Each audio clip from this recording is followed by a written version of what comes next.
Happy Monday, everybody. TGIM, it's 5 o'clock somewhere. Today's show is brought to you by the offices of Armand Gregorian.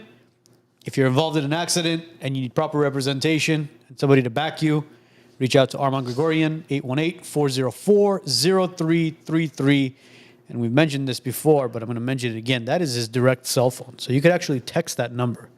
So if you're involved in an accident and you call him, he doesn't pick up, text that number as well. He'll get back to you at his earliest convenience, 818-404-0333, the law offices of Armand Gregorian.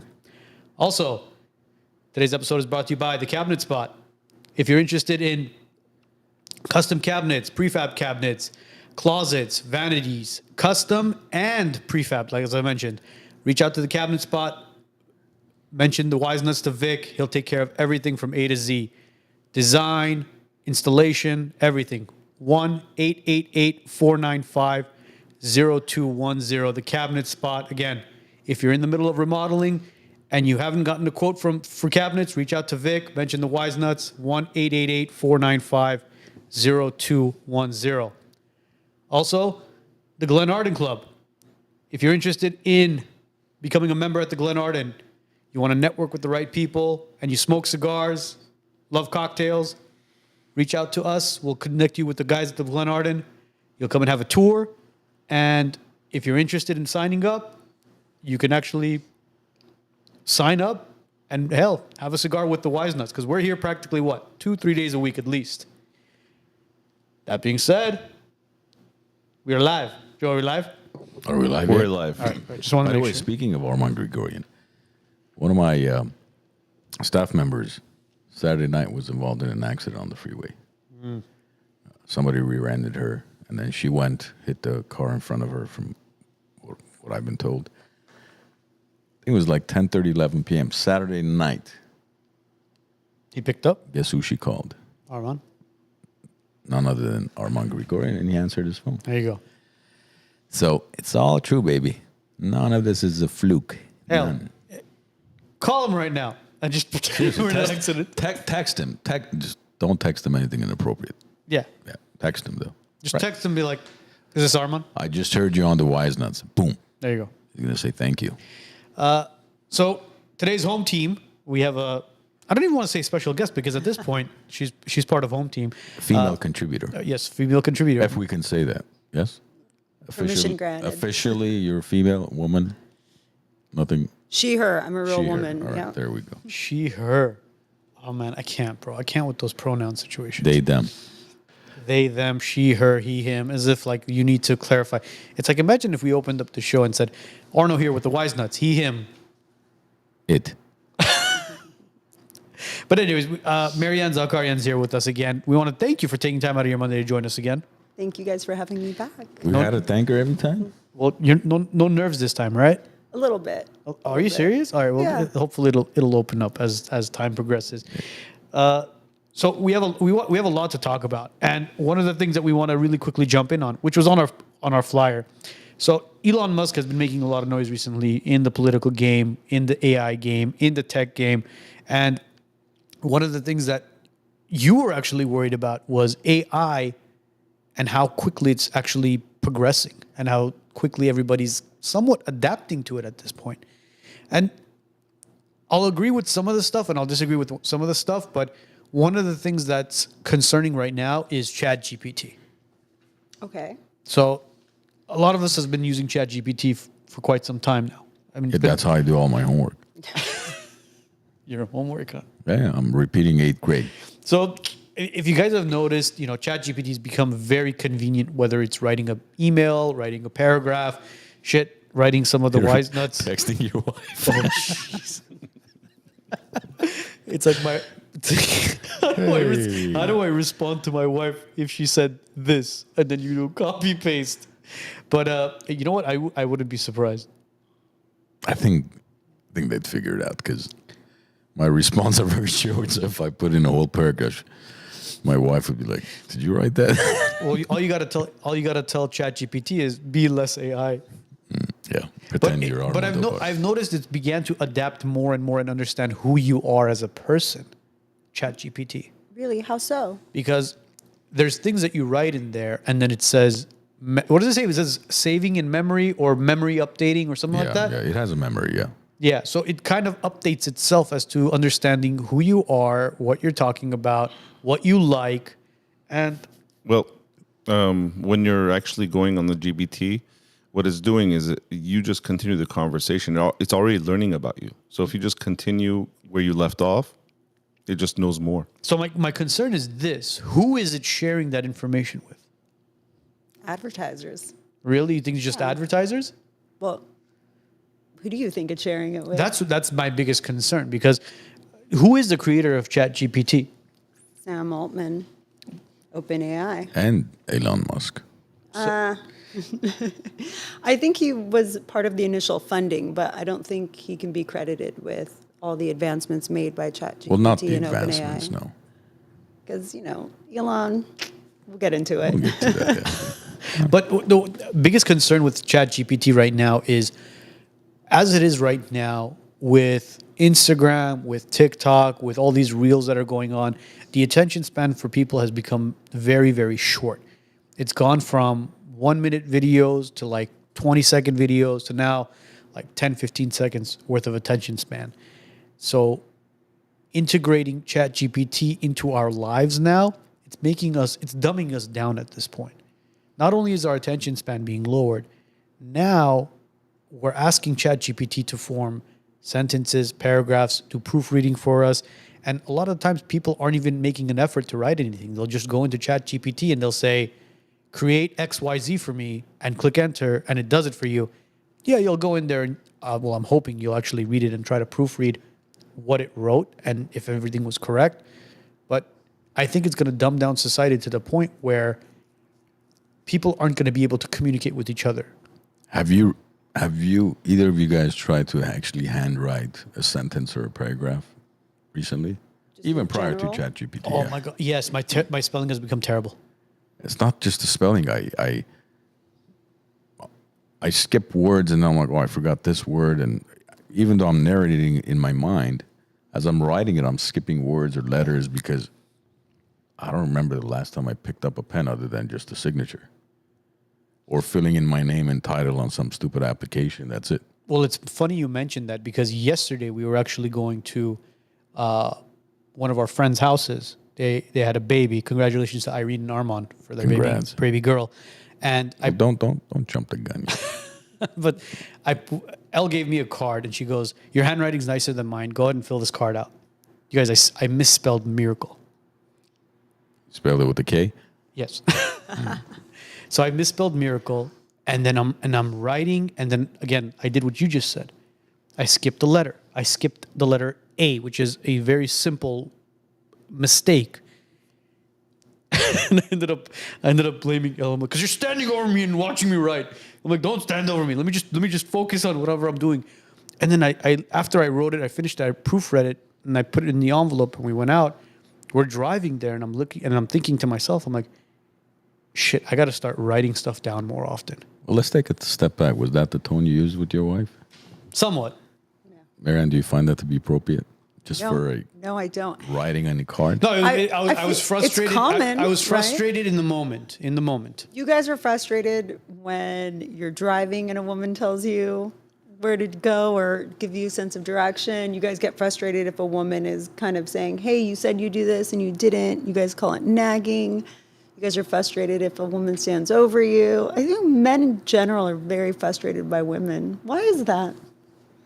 We're intimidated by women. Is it intimidation? No, it's not.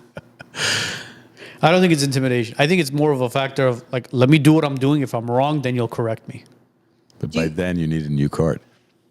You'll need a new what? A new card, a new greeting card, for example. Oh, well, yeah, I needed one, and thank God we actually had because we have You had white out.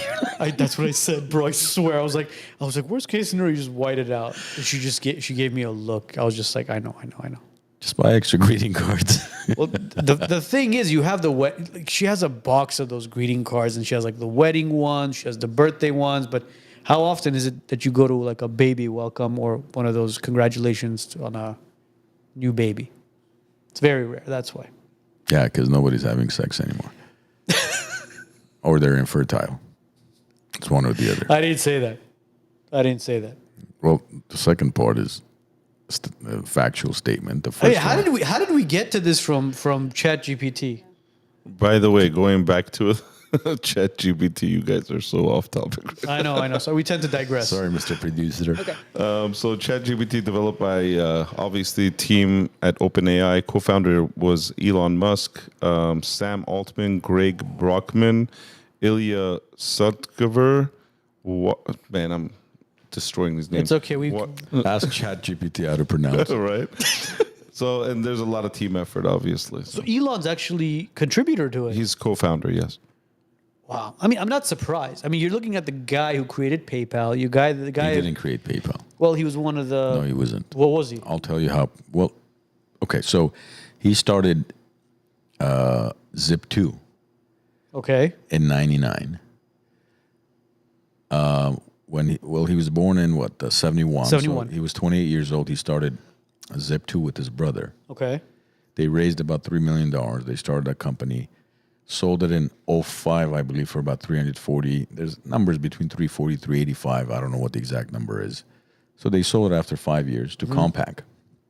And then at that point, or years prior to that, he had purchased X.com. And X.com was supposed to be some type of like a paying service. But PayPal existed. Peter Thiel had started PayPal, but I don't remember if it was actually called PayPal at the time or not. So he pretty much joined Peter Thiel and kind of took PayPal from where it was to, then they sold it for $1.6 billion or something. So in essence, he perfected it. I don't know if Marianne would agree with that. Like he's perfecting Twitter, right? No. Like he came into Twitter and he kind of especially with the sync. That was classic. When he walks into the Twitter headquarters with the sync in his hand, as in like let that sink in. No, I think it's petty. He's like a child with just billions of dollars at his disposal. I mean, it was not a good business move for him to purchase Twitter, right? He basically did it because he strongly disagreed with the way he was portrayed on Twitter. He didn't like the CEO. Pardon me. He didn't like the CEO. He didn't like the things that were being said about Tesla. And so and that's what happens when you have FU money. You're like, I don't like your company. I don't like the way you're representing me. So I'm just going to buy it. So wait, what was going on with Because he tried to pull out of that purchase. He did. Look, there were so many people that were censored on Twitter.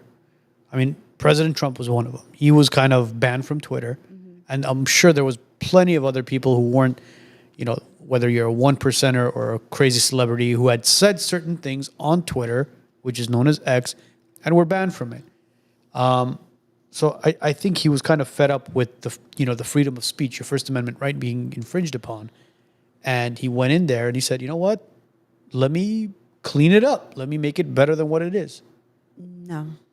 I think you're giving him the benefit of the doubt. I really, really think he likes control and power. And what better way to exert control and power than to essentially run one of the biggest social media outlets, which was Twitter at the time, right? Like people would go on Instagram and upload photographs. People would go on Facebook and connect with family members. But when people wanted to really express their opinions, especially in the realm of politics or business, they would go to Twitter. But look at how many people were censored from Twitter.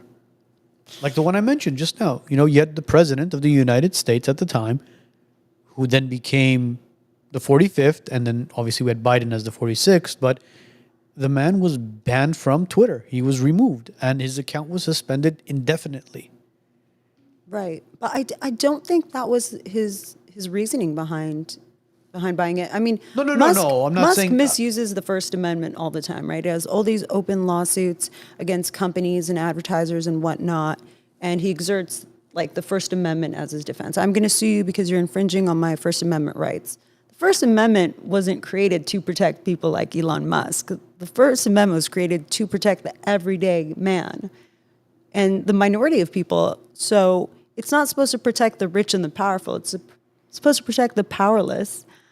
So him going around and kind of waving it around and using it the basis of his lawsuits to basically pressure people into not saying anything negative about Tesla or not saying anything negative about him or pulling advertising from his companies.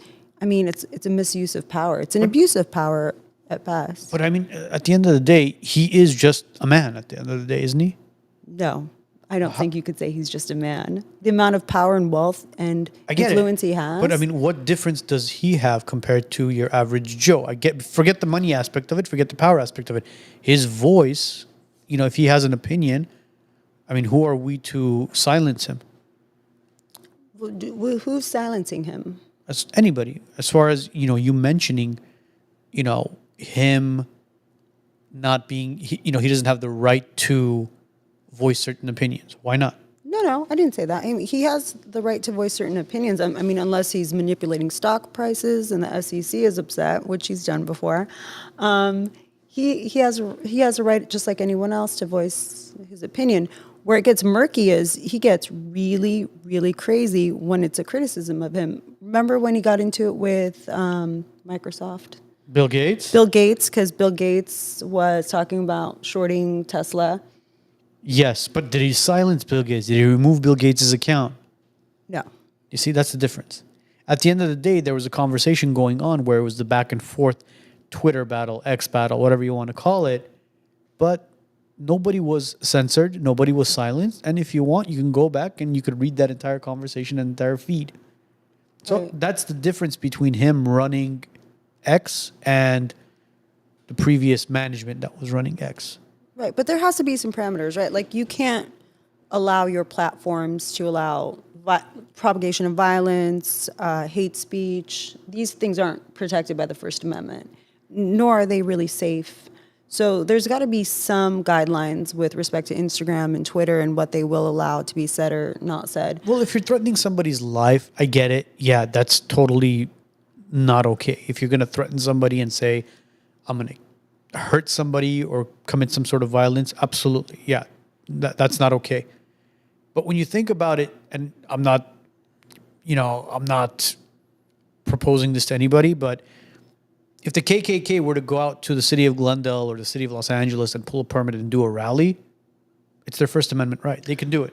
Yeah, I mean, essentially, that's Skokie versus Illinois, right? That's like a big Supreme Court case with respect to freedom of speech about fascists or Nazis being able to express their opinion. Now, if they were to go down the streets of Glendale and say, kill all the Armenians, then we have a problem. So there should be tolerance against points of view that you don't like, even if you deem it deplorable. But there's also a fine line between something being extreme and something being unsafe, right, and threatening. And I think, listen, they don't do a good job. Social media platforms don't do a good job of screening real hate speech and real dangerous speech from just opinions that aren't popular or somewhat seedy. Well, they're too busy fact-checking Trump and all the conservatives from misinformation. I'm curious. True. How do you feel about mainstream media? Pretty much, because earlier you mentioned he did it for control and power, right? How has the left controlled the narrative over the last 20, 30, 40 years? Via what? I mean, the left and the right. I mean, you have the right kind of using Fox News as its platform, and then you have the right using Fox News and the left using MSNBC and CNN. CNN, ABC, NBC. You'll take, let's say, MSNBC and you'll take Fox News, and they'll both cover the exact same event or exact same story, and it's so different. It's diametrically opposed to each other. As far as the opinion goes, of course it's different. But I don't remember the last time Fox News edited Kamala Harris's interviews to make her sound dumber than she is. Because she recently did an interview, I think it was 60 Minutes, where they edited the interview to the answers were completely different than what she actually, how she responded to the questions. So, did that? Huh? Oh, I'm not. 60 I'm not aware Minutes. of that. 60 Minutes did that. And that right now, there's actually a couple of major news. CNN right now is technically for sale. So is Time Magazine. So are a lot of other news stations. Now, anybody that has that type of money has the capability to buy one of these stations or magazines or newspapers, right? Just like Jeff Bezos recently came out. He owns Washington Post, right? WAPO. He said, we're not going to endorse either candidate. And I believe the senior editor who was going to write an article about him endorsing Harris resigned because Bezos said, "Listen, we're not going to publish that." So my question to you is, if you feel that Elon has way too much power and control by purchasing Twitter, X, that's why I want to know, how do you feel about the left controlling the narrative and pretty much saying and publishing anything they want about Republicans to fit their narrative? How do you feel about that?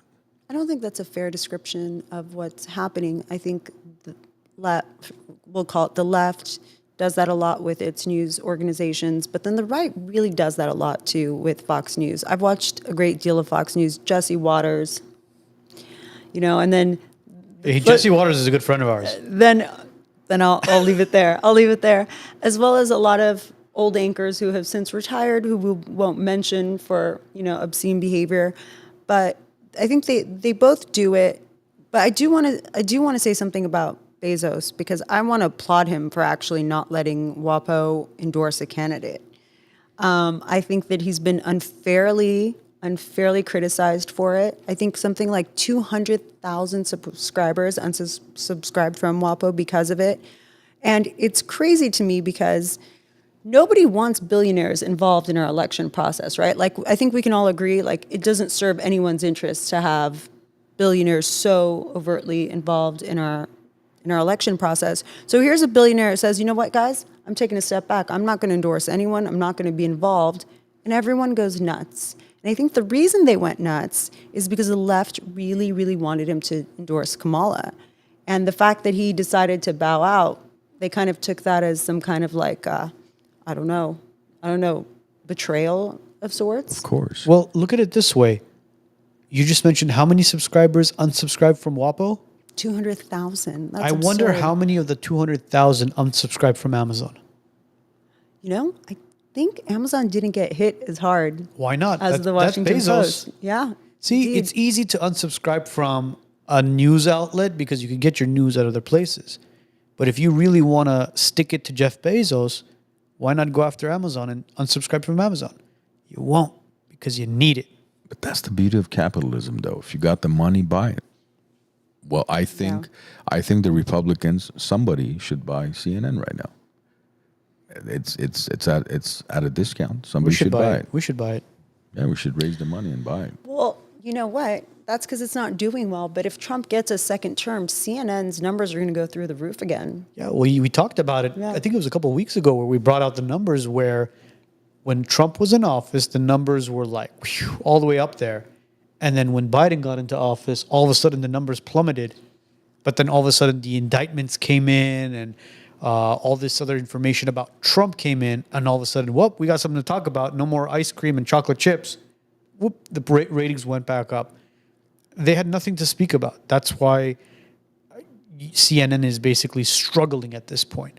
But going back to celebrity endorsements, you look at all these celebrities that are endorsing Kamala, from the J-Los to the Cardi B's, and who else do we have? All the Marvel characters from Usher, Usher. Justin Timberlake. It's like a Diddy party. It's literally like a Diddy Nice party. throwback. Because yes, I'm gonna take advice from P Diddy's ex-girlfriend, who's warning us about Trump, but she didn't warn us about P Diddy. Yeah, indeed. I was having a talk with one of my friends in Armand's favorite city in the world, Paris, today. And we were talking about this. I was saying to him, I don't understand the celebrity endorsements. Like, great, I love Taylor Swift's music, but why would I ever vote for someone? Because Taylor Swift, whose music I enjoy, but who lives a drastically different life than me, has drastically different self-interest than I do, why would I listen to her on who to vote for? And same with other celebrities. And he said to me, well, you don't, Marianne, right? But there's a lot of people who do. There's a lot of young, impressionable people who do. And that got me thinking of how scary it is that celebrities who have very little knowledge of what a normal human being's life is like every day, and who live these kind of enchanted lives with private jets and everything at their disposal, have so much influence over what young people are doing, thinking, and voting for. that's a big problem, and I don't know what the solution for that is, because I think this is the one election cycle where the celebrity endorsements are actually working against them, because for the first time in, I think, right around 100 years, you've got two candidates who have been in office, right? It's not 2016. It was Trump against Hillary. Trump had never been a politician, so we had no idea what type of president he would be. Hillary had been a senator, a secretary of state, first lady. So we kind of had an idea what type of president she could potentially be. We obviously knew what type of president Biden is or was. So you had Trump and Biden against one another, and then they pulled him out. Now you have Harris, Harris has been a vice president for almost 4 years now. So you've got two resumes you can compare for the first time in over a century. That's why the celebrity endorsements are not having the same positive impact as they did in prior election cycles. It's a really good point.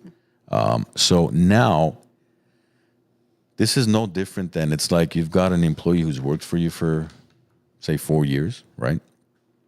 He or she has been underperforming, doesn't meet the quota, has a bunch of write-ups because none of the programs, none of the assignments you've given them,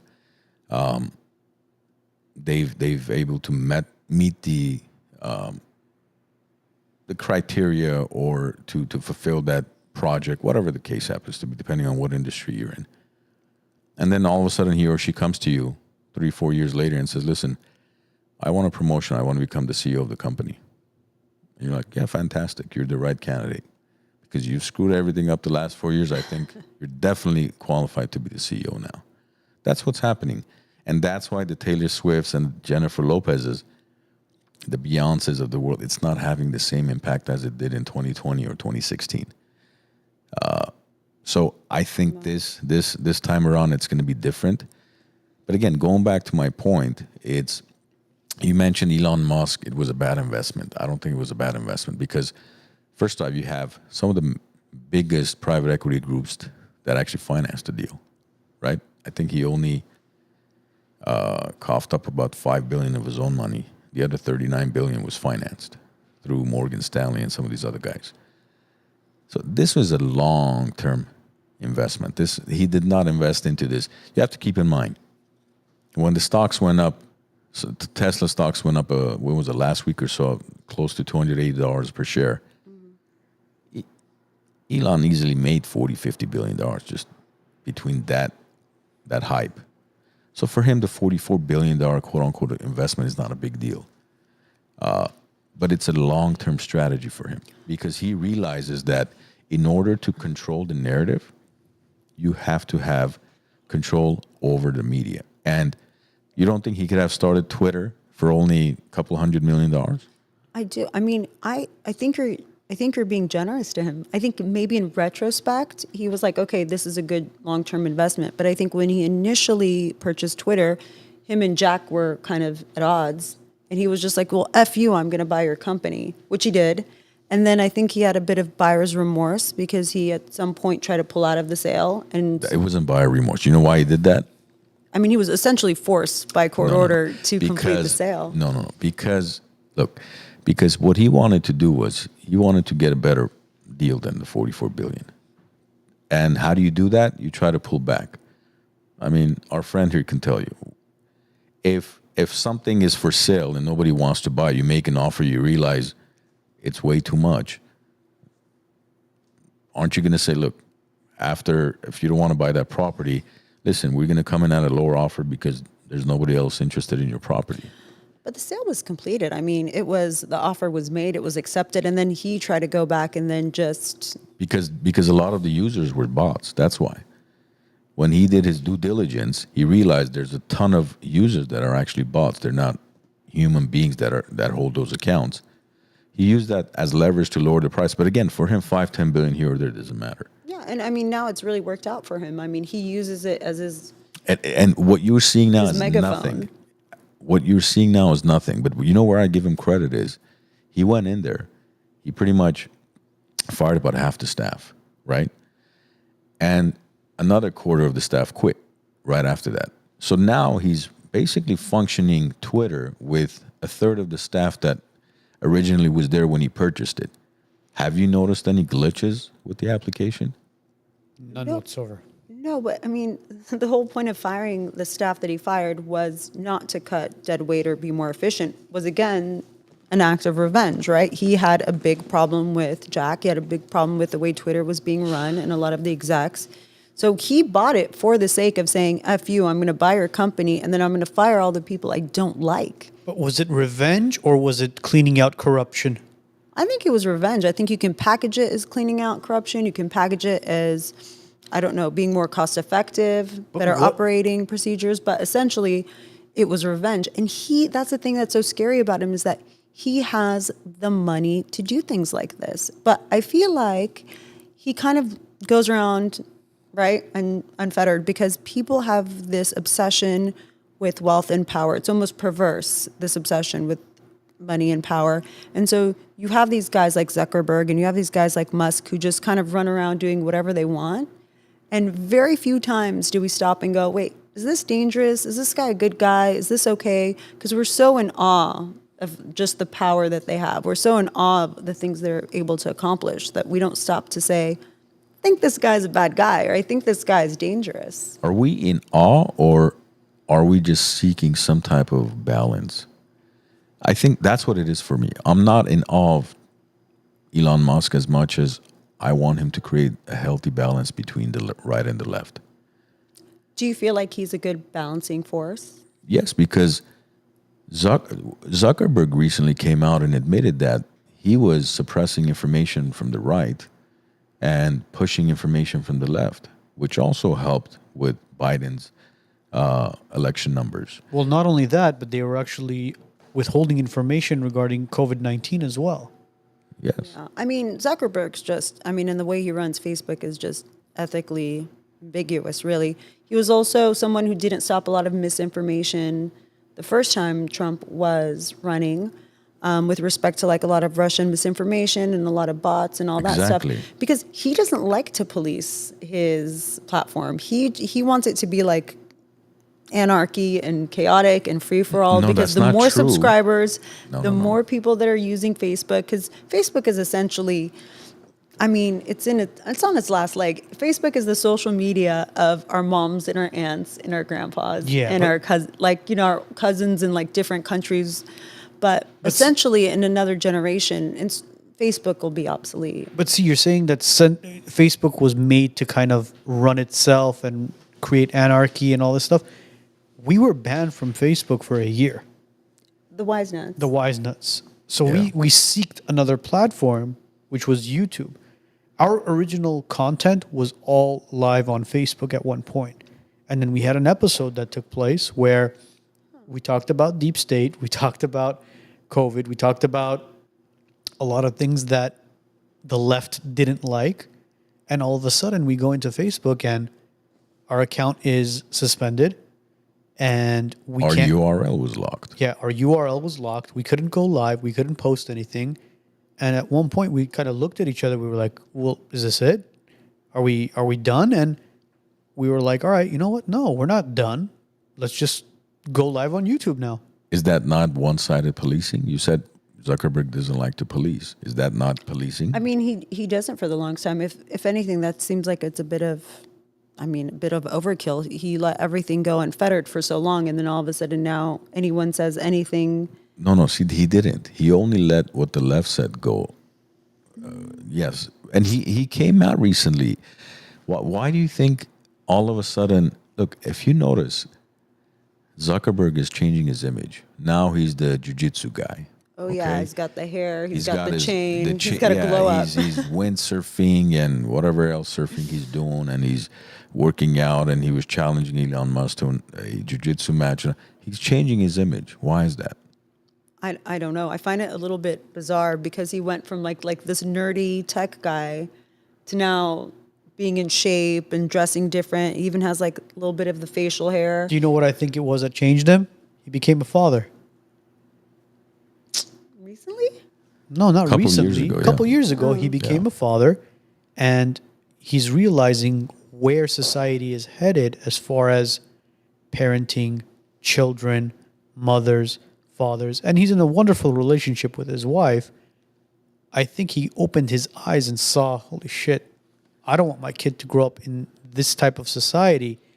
And he's been hanging out, as Armand said, with certain people. Dana White's one of his good friends. He's gone to UFC events, and we know what Dana White's viewpoints are with politics as well.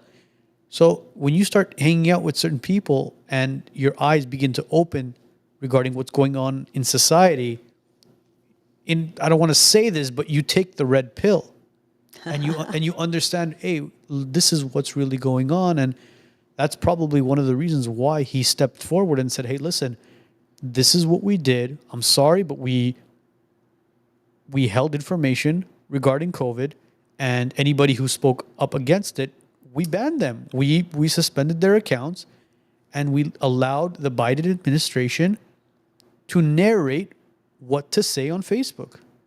And you can, and some of this information actually with Fetterman, right, who was on Joe Rogan recently. Yes. Listen to his interview. Watch the interview. Fetterman admits some of these things during Joe Rogan's interview. For example, the whole, even when you say too much power, too much control, right? He brings up the fact that he's like, I'm one of the top 3 poorest senators in the country because I'm not involved in inside trading and so on and so forth. So, And he speaks against that as well. yeah.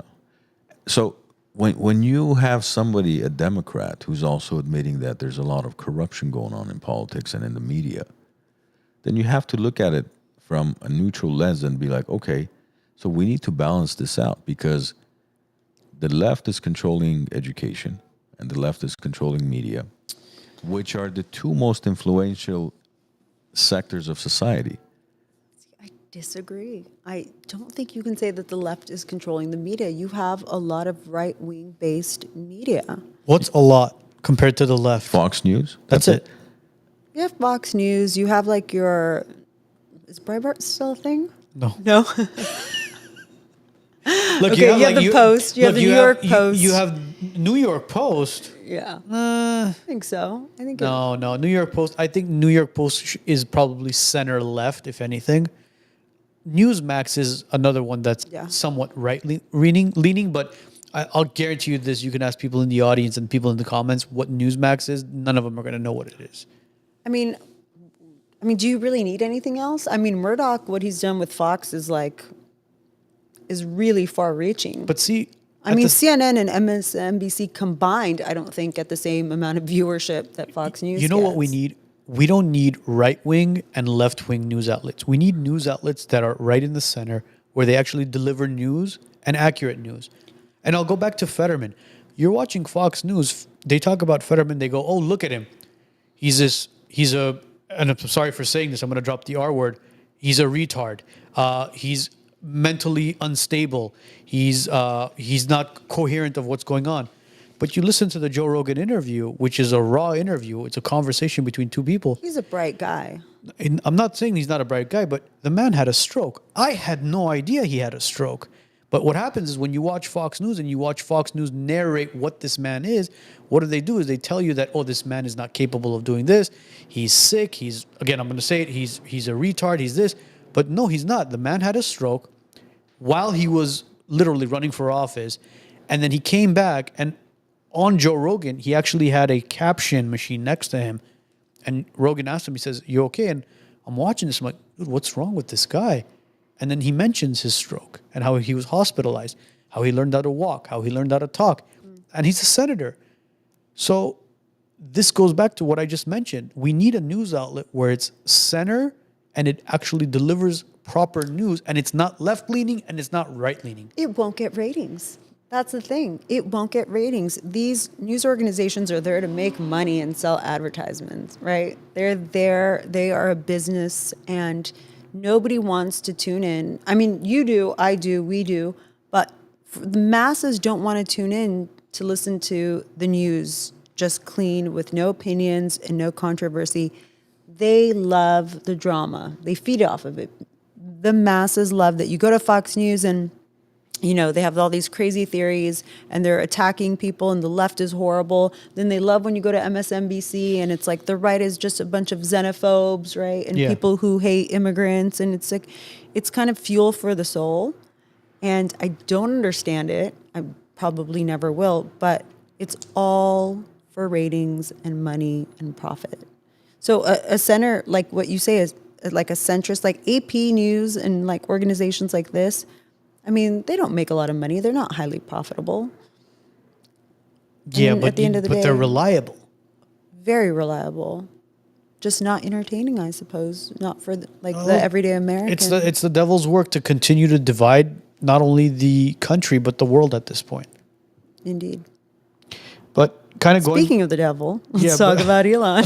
But going back to Elon, so Elon's been very involved in the Trump campaign recently, from the dark MAGA to him possibly getting a position if and when Donald Trump gets elected into presidency.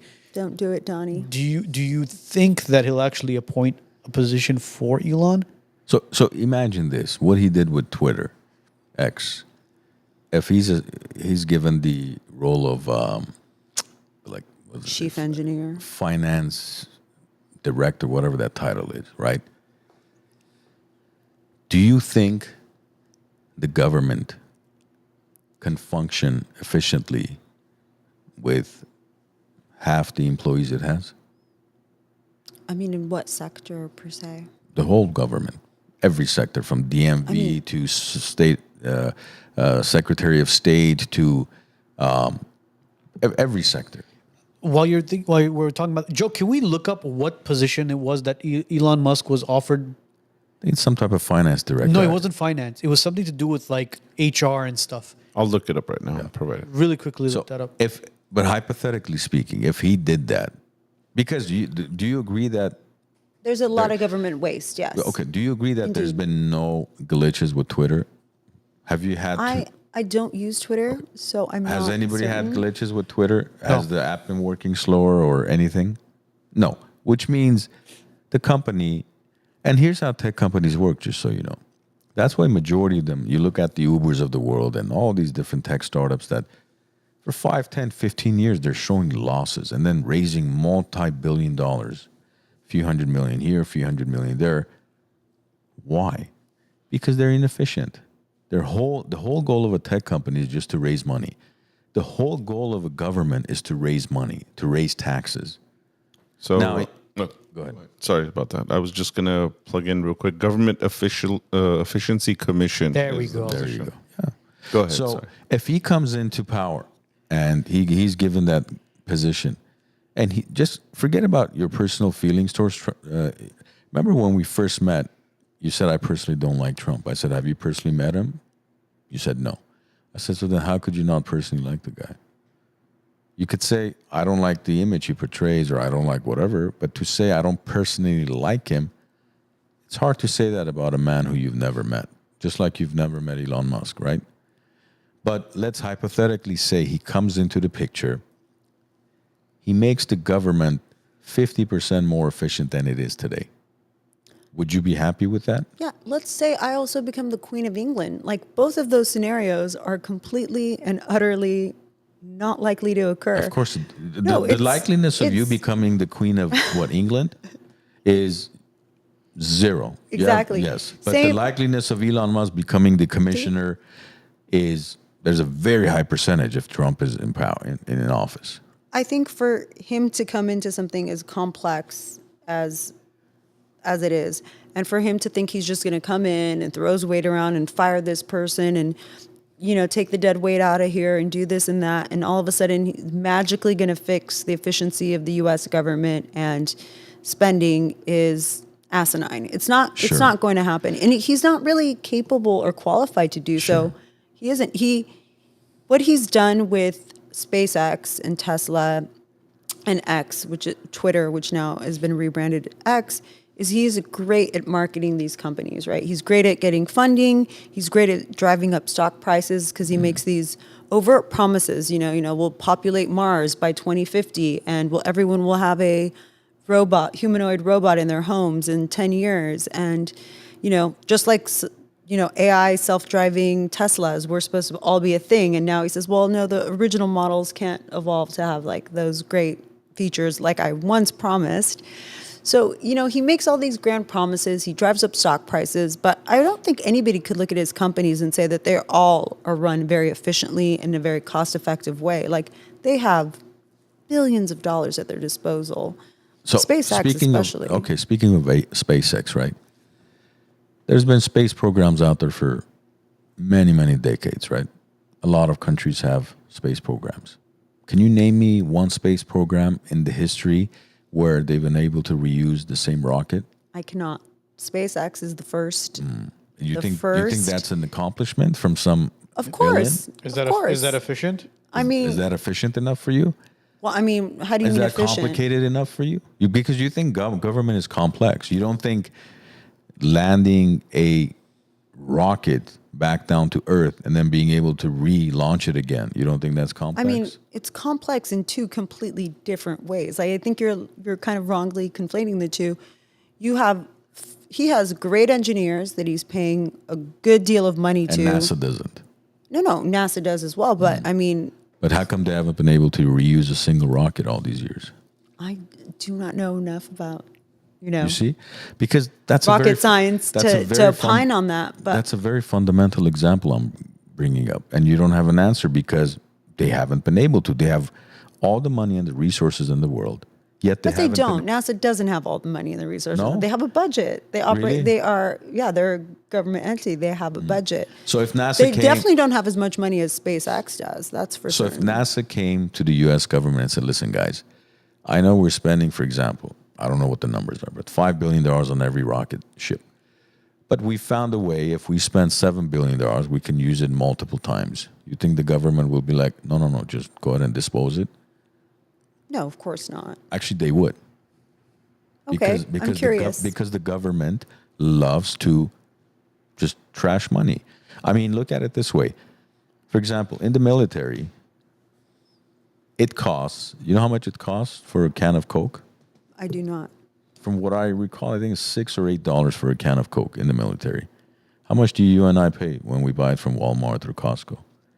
I don't drink Coke. I only drink green juice. Neither Kidding. do I. But how much does it cost? You- 60 you'll- cents? Yes, you'll buy a 12 pack for Like call what, it- $7? The Something like government is known for wasting money. So you don't think if Elon Musk came into the picture with that title in the White House, that if he fired half the government employees, it would be 10 times more efficient and we'd save hundreds of billions Okay. of dollars a year? So here's my question. How does it work? Does he go into every different sector and every different body and go, okay, half of your employees are gone? Or does he target certain organizations and certain sectors and leave others alone? For example, the IRS, right? Mm-hmm. I mean, the IRS is the only governmental body that actually brings in money to the U.S. government rather than money going out. Do you cut the staff at the IRS or do you increase the staff at the IRS? What do the staff at the IRS do? What do you mean? What do they do? What do they do? Well, it depends what department you work in. Audits. Mm-hmm. Then you have the fraud department. You have the people that just take phone calls. I mean, there's So- multiple levels. See, the misconception here is people think that Elon Musk is going to come in there and he's physically going to go in to the White House or the Pentagon or wherever it is, Yeah. and he's going to start talking to people like it's office space and he's one of the Bobs. No, No, that's how I see it. It's not- That that's- is my vision. That is not how it's going to happen. I mean, you really think that Elon Musk himself is going to walk in there and sit down as one of the Bobs and say, so what do you do here? Yeah, and then he's going to tweet about Yeah, it. and they talk about TPF files and all this stuff. You know where I would start with if I were him? TPS. Go to the TPS. Pentagon. Ask him, where's that $3 trillion you misplaced a couple of years ago? It's going to They're be. not going to let him touch the Pentagon. Oh, so the $3 trillion that's They're misplaced. not gonna let him Hold on, touch You it. have no issue with the $3 trillion. No, I that do- just- I do have a problem. It's I just don't Sorry, think- we don't know where it is. I think that defense spending and the Pentagon are untouchable. They're not going to let him anywhere near that. None of that money was for defense spending. Where did that money go? Nobody knows where it went. Don't you want any type of accountability? No, of course. I just don't think he's the man for the job. So who is? I don't know. but it's certainly not him. It's certainly not him. He's like a caricature. I mean, I don't see him as someone who really cares about government. I don't see him as someone who cares about the everyday man. I really just see him as like a really, really intelligent genius who's running around trying to recreate the world in his image. You look at him as an evil villain, like a Dr. Evil at this point. I mean, That's Lex what it is. Luthor, call him what you will. I genuinely think he's a bad guy. And I think that most people don't. You still haven't explained why, though, he's a bad guy. Because he's wealthy and he has power, and that makes him a No, bad it's guy. it's the abusive power. Do you think Bill Gates is a bad guy? It's the abusive power. I mean, I have my opinions about Gates on Do you multiple think he's a levels. His bad guy? personal life. No, forget his But personal no, life. I don't think he's dangerous like Musk, No. right? For me, Musk is dangerous. He's got his hands in everything. He in politics, in everything. He's running around doing these podcasts now, talking about how he's a family man and he stands for Christian values. The guy has like 14 kids from like 10 different women. I mean, the absurdity, the hypocrisy. Go ask the people of Africa how they feel about Bill Gates. I don't like. How would I do that? Would I just get on the phone and just No, just dial research- Africa no, and just research be it. like, research it, yeah. Look Hi, at how everyone many- in Kenya. No. Look at no. how many tens of millions of people Bill Gates has used as his guinea pigs for his vaccines and other types of experiments that he's doing. You don't think that, But okay, if that's the but if definition of Bill an Gates, evil guy? Okay, let's say if Bill Gates is a good guy or bad guy, it still has no bearing on whether Musk is a good guy no, or bad because guy. I'm- They can No, both but be see- bad. But see, one thing you mentioned was Elon Musk has his fingers everywhere in politics, in technology, in NASA. So does Bill Gates. Bill Gates, all he was one of the developers of Microsoft. All of a sudden, you have Bill Gates on TV telling us all to get vaccinated.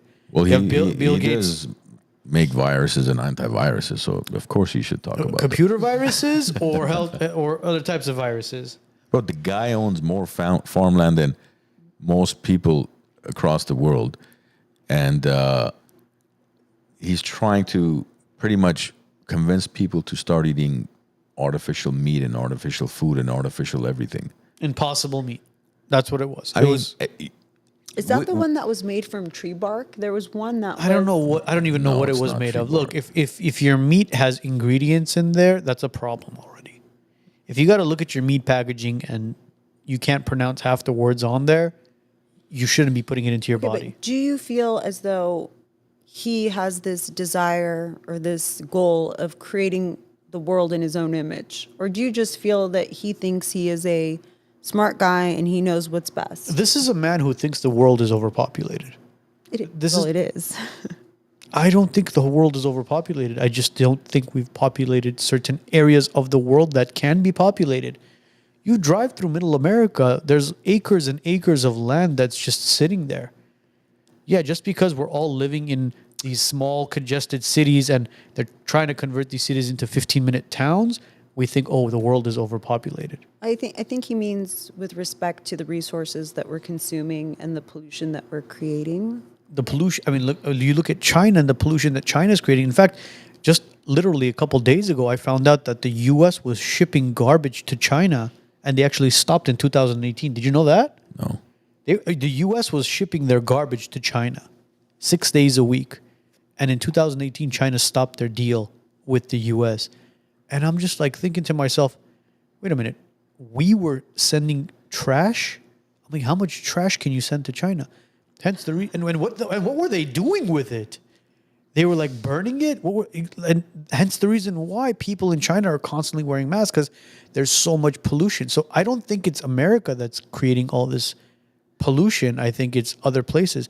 Not to mention all the manufacturing that's going on in China as well. Well, let's break it down. What percentage do you think we're overpopulated? By what number? Because there's about 8.5 billion, right? So where do we need to be?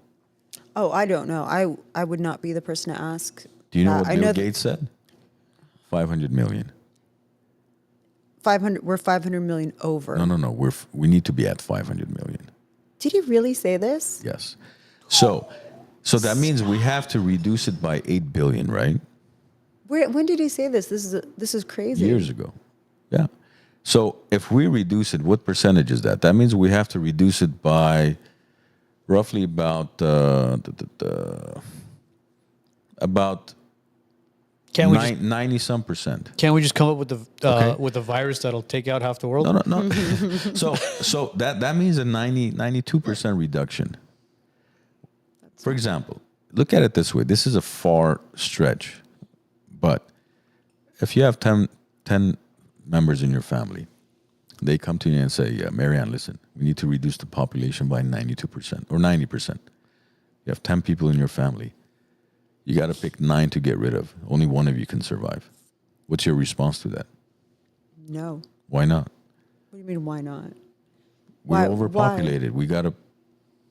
But she's surely not suggesting that we eradicate a majority of the population. No, there's other ways of doing it. The other ways of doing it is sterilizing people. Other ways of doing it is And he's- destroying the family dynamic. Other ways of doing it is making things so expensive that it's practically impossible to bring more than one child into this world because it's so expensive to raise one. Okay, so that brings up a interesting theory. Do you feel as though all these things are happening now that the price of living has gone up exponentially, the infertility has gone up exponentially? This is all some kind of master plan to control the population? There's multiple factors in that. Absolutely. I mean, you just look at what's happened in the past 8 years, you realize that it's population control. From COVID to the cost of living to Bill Gates coming out and talking about vaccines and how we're overpopulated. There's so many factors involved. Just because they're not saying it out loud and saying that don't have too many kids, it doesn't mean that it's not happening. Japan used to be, not Japan. China used to basically say that it was overpopulated and they would fine you for having more than one child.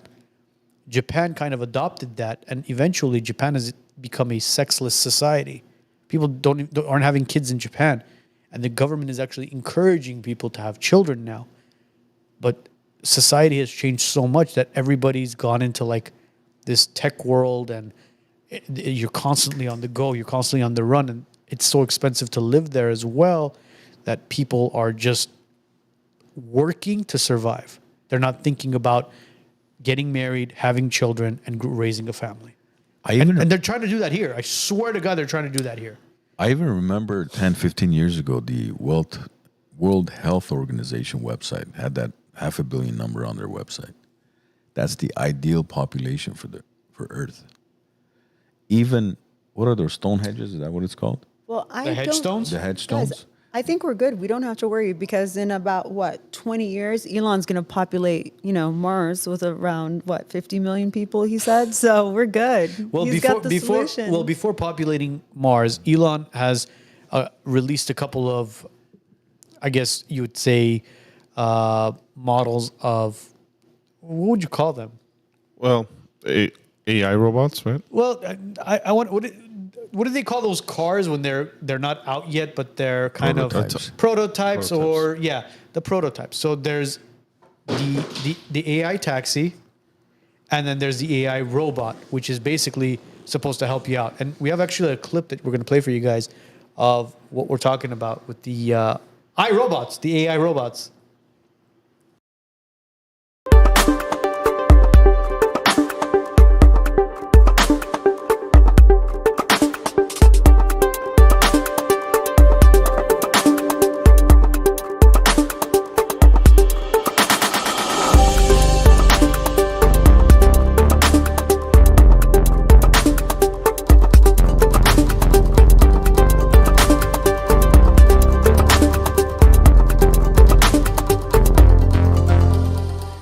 The Optimus robots will walk among you.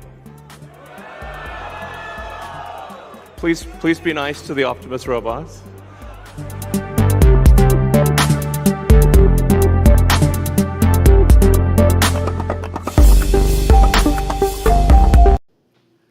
All right, that's one video. Do you want to play the other one, Vic, Joe, or do you want to?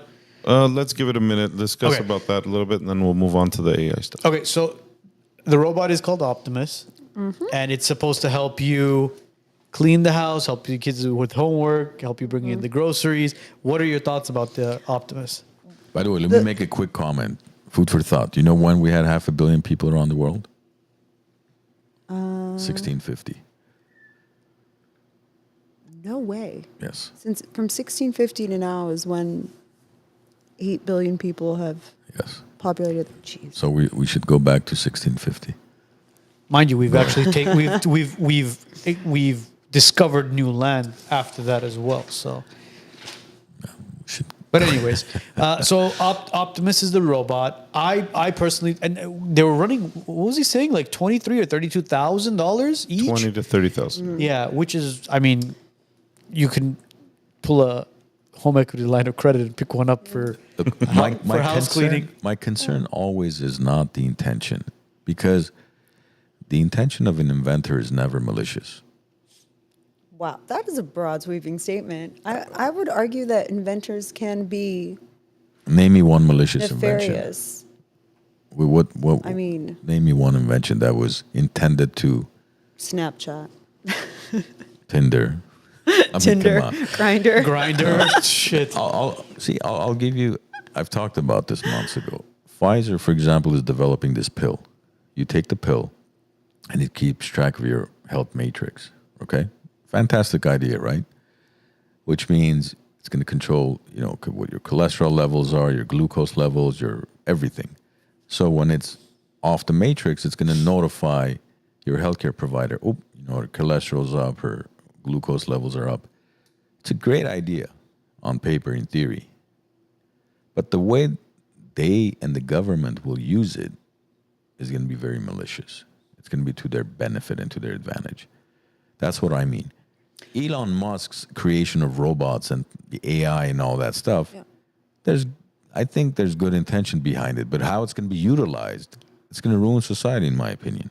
I mean, his intention is essentially what? I don't know, because he didn't even design these robots, right? There was the director of the film I, Robot, starring Will Smith, that came out, 2004? Yes. And his name was Alex Proyas. And he actually was really upset when he saw the prototypes, because he said, my team, these genius guys that worked on this movie with me, we designed these humanoid robots, and he's coming out now and saying, this is my invention. Yeah, Tesla the guy's was not even even founded by him. original. Yeah, Tesla He's was not even founded by him. original. Look, Tesla was founded by two other guys. I forget their names. Elon didn't found Tesla. Yeah, but he's running around stealing designs from a Will Smith movie and then marketing them at his showcase and saying, hey guys, this is the future. Look at me, I'm a genius. And also, on a very basic level, who the hell needs a $20,000 to $30,000 robot in their house to do housework? So don't buy it. Why? How does that better society? And I think you would agree with me. How does that better society or just the everyday lives You know what's going to happen? of the nuclear family? Okay, see, here's what's going to happen, in my opinion. And I know we have Vic waving over there because he wants one. Look, a couple of people are going to be the guinea pigs, like with any other invention, and they're going to pick one up, and they're going to start using it. Eventually, they're going to see certain benefits, certain flaws, whatever it is. But at the end of the day, we are moving in a very rapid pace where AI, technology, cars, self-driving, and all that stuff is going on, where it's going to be normal. And it's scary that I'm saying this. It's terrifying. It is. It's scary that I'm saying this because we've seen the horror movies, we've seen the iRobots, we've seen the Terminators, we've seen all these movies where AI takes over. In fact, another one is The Matrix. The Matrix is based on that. For those of you who haven't seen the movie The Matrix, robots are created and eventually they create, their AI takes over, and this is all foreshadowing of what is going to occur in our reality. Look, that's what we think, but can we depict the future based off of movies that we've seen in the past? I don't know. But going back to what I was saying, right now it's the guinea pig. Just like when the Tesla first came out, the vehicles, the Tesla, it was a Model S and it was a Model X. It was only those two models. And you didn't see a lot in the streets. Right now, 49% of electrical vehicles out on the road are Teslas. They're affordable. They're ugly. They're reliable. And people love driving them. But your Tesla, okay, so let's say Vic comes home one day, right? And his robot, his humanoid, has cleaned the house immaculately. And he walks in, he throws off his shoes, takes off his jacket, throws it on the floor, doesn't hang it. And the humanoid robot turns around and strangles him because the humanoid robot is mad that it spent the whole day cleaning the house and he threw his jacket on the floor. But that's the thing. It's not going to be programmed that way. It's going to be programmed to understand. It's like a vacuum But cleaner. how do you know it won't evolve into like an angry housewife? Okay, look. Who abuses her Let's ask husband Vic- for being let's ask messy. Vic if he'd rather be strangled by the iRobot or his wife. That's the first question you got to ask. That is true. But I jumped the gun there. Vic, would you? You're- And in what part? Hold on. And in what part of the room or the house? All right, let's not get kinky now. But see, which part of look, the house? I right now, as far as AI is concerned, in my home, I have the iRobot, which is the vacuum cleaner that cleans your house, and it's mapped out my house. And anytime we wanted to clean a certain area, we say, go clean the living room, the dining room, the family room, whatever it is. And it does its job, and it goes back and it docks itself. Is that robot going to one day lose its shit and basically come out and try to suck us into its vacuum cleaner? No. And You can't compare. They're two different. Products at two different levels. What I'm saying is, I don't think there's malicious intent by the inventors to completely screw up something. How do you know? To the How do you point- know this guy's not a nutcase who's sitting there and thinking, I'm going to essentially take over the world. I'm going to program all my crazy humanoid, just like iRobot. I'm going to program all my humanoid robots to basically imprison all the people. And I'm going to create the next species, right, that more evolved than my human beings. God. And I will essentially be God. Do you People have th- created how many new robots to species- humans will there be? I mean, when? So you're telling me that people are going to buy 6 robots or 3, or not even 6? I'm being realistic. How many? now. You two, just said. two robots to You each just household? said there were no Teslas on the road before, right? And now 49% of EV Correct. vehicles are But- Tesla. So But to how many households? You'll have, let's call it 2 cars per household. You're not going to have 2 robots per household. maybe not tomorrow, maybe not 2 years from now. But how do you know that 30 years Are from you now? completely against the robots, or you're against the fact that Elon is the creator? Would you rather Warren Buffett was the inventor No, of I mean robots? there's a lot of big players in the AI game, and Elon's not even in the top 3. So So what's so my whole fear with artificial intelligence is us, right?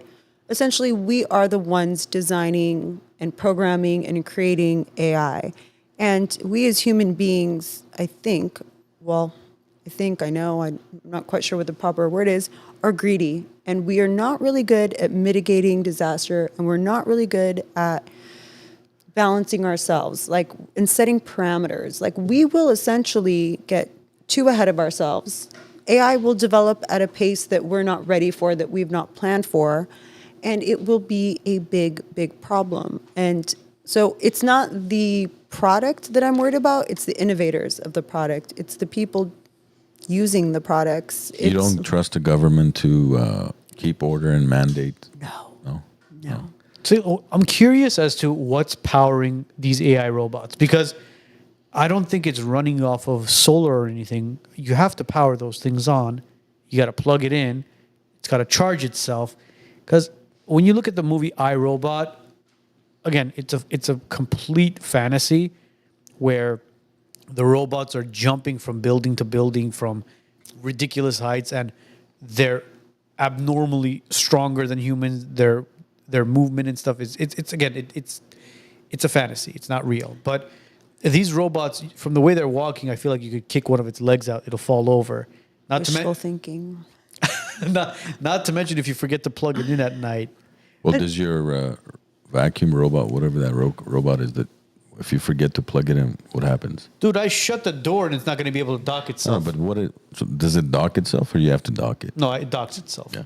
So did you guys ever watch that show on HBO? It was called Westworld. Oh, I've heard of it. Was I that haven't with watched Kevin it. Costner? Or No. Anthony Hopkins. Anthony Hopkins. No, I've heard of it. I've never Yeah. watched it. So it was a really good show, and what happened was it takes place sometime in the future, and humans create these robots, or humanoids that look exactly like us, right? They're AI, they're artificial intelligence, and they create these theme parks like Western, Shogun, where you can go and interact with them, kill them, sleep with them, do whatever you want with them, essentially. And then you kind of go back to regular life, right? So eventually these robots evolve and evolve and evolve and learn how to basically regenerate themselves and kill all the humans and take over. And then by season 3 and 4, you're in the near future where now humans are basically pets and AI robots are running the world. Well, you could say the same thing about The Matrix. The Matrix This was... is going to happen. No. It is. No one convinced me See, the wiser. have you seen The Matrix? Yeah, of course. Okay, so you've seen The Matrix, right? No.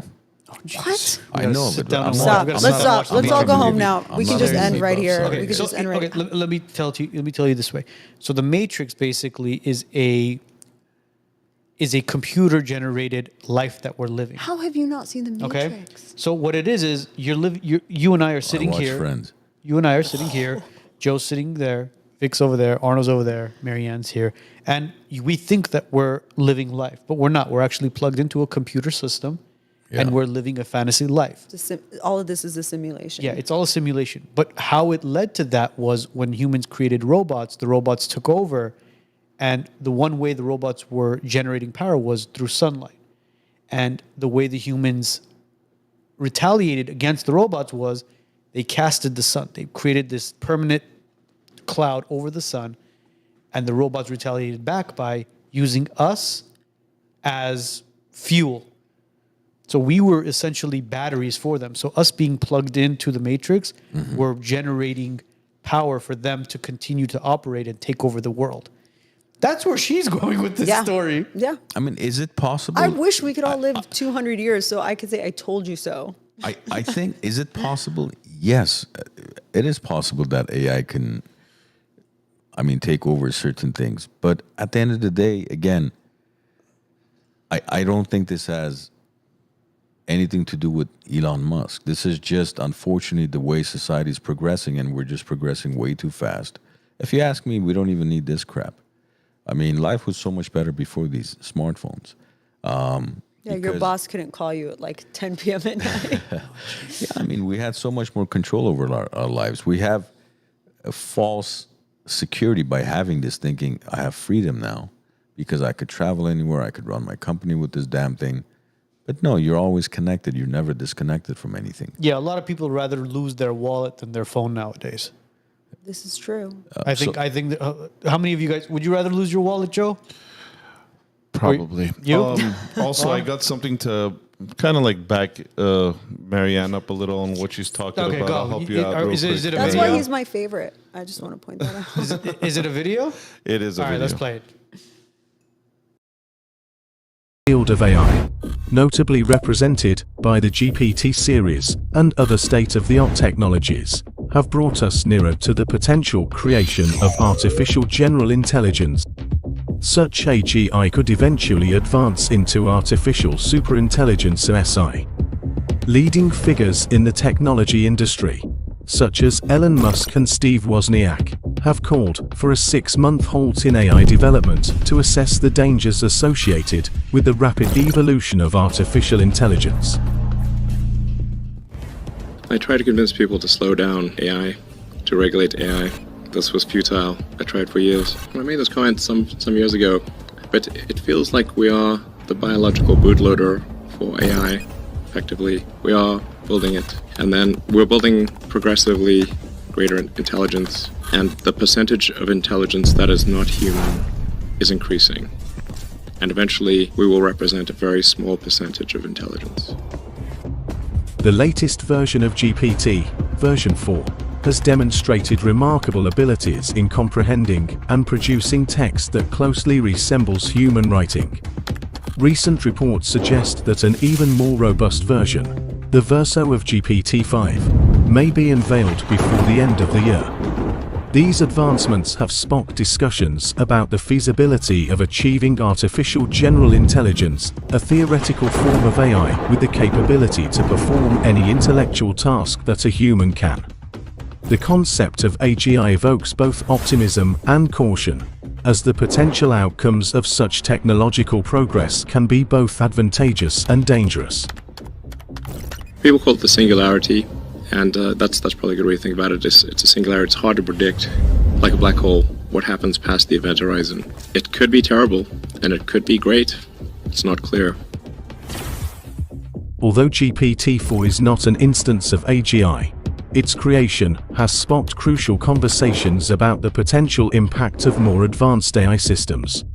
These discussions have emphasized the significance of AI safety and ethics. One of the central apprehensions about AGI pertains to the likelihood of it posing an existential threat to humanity.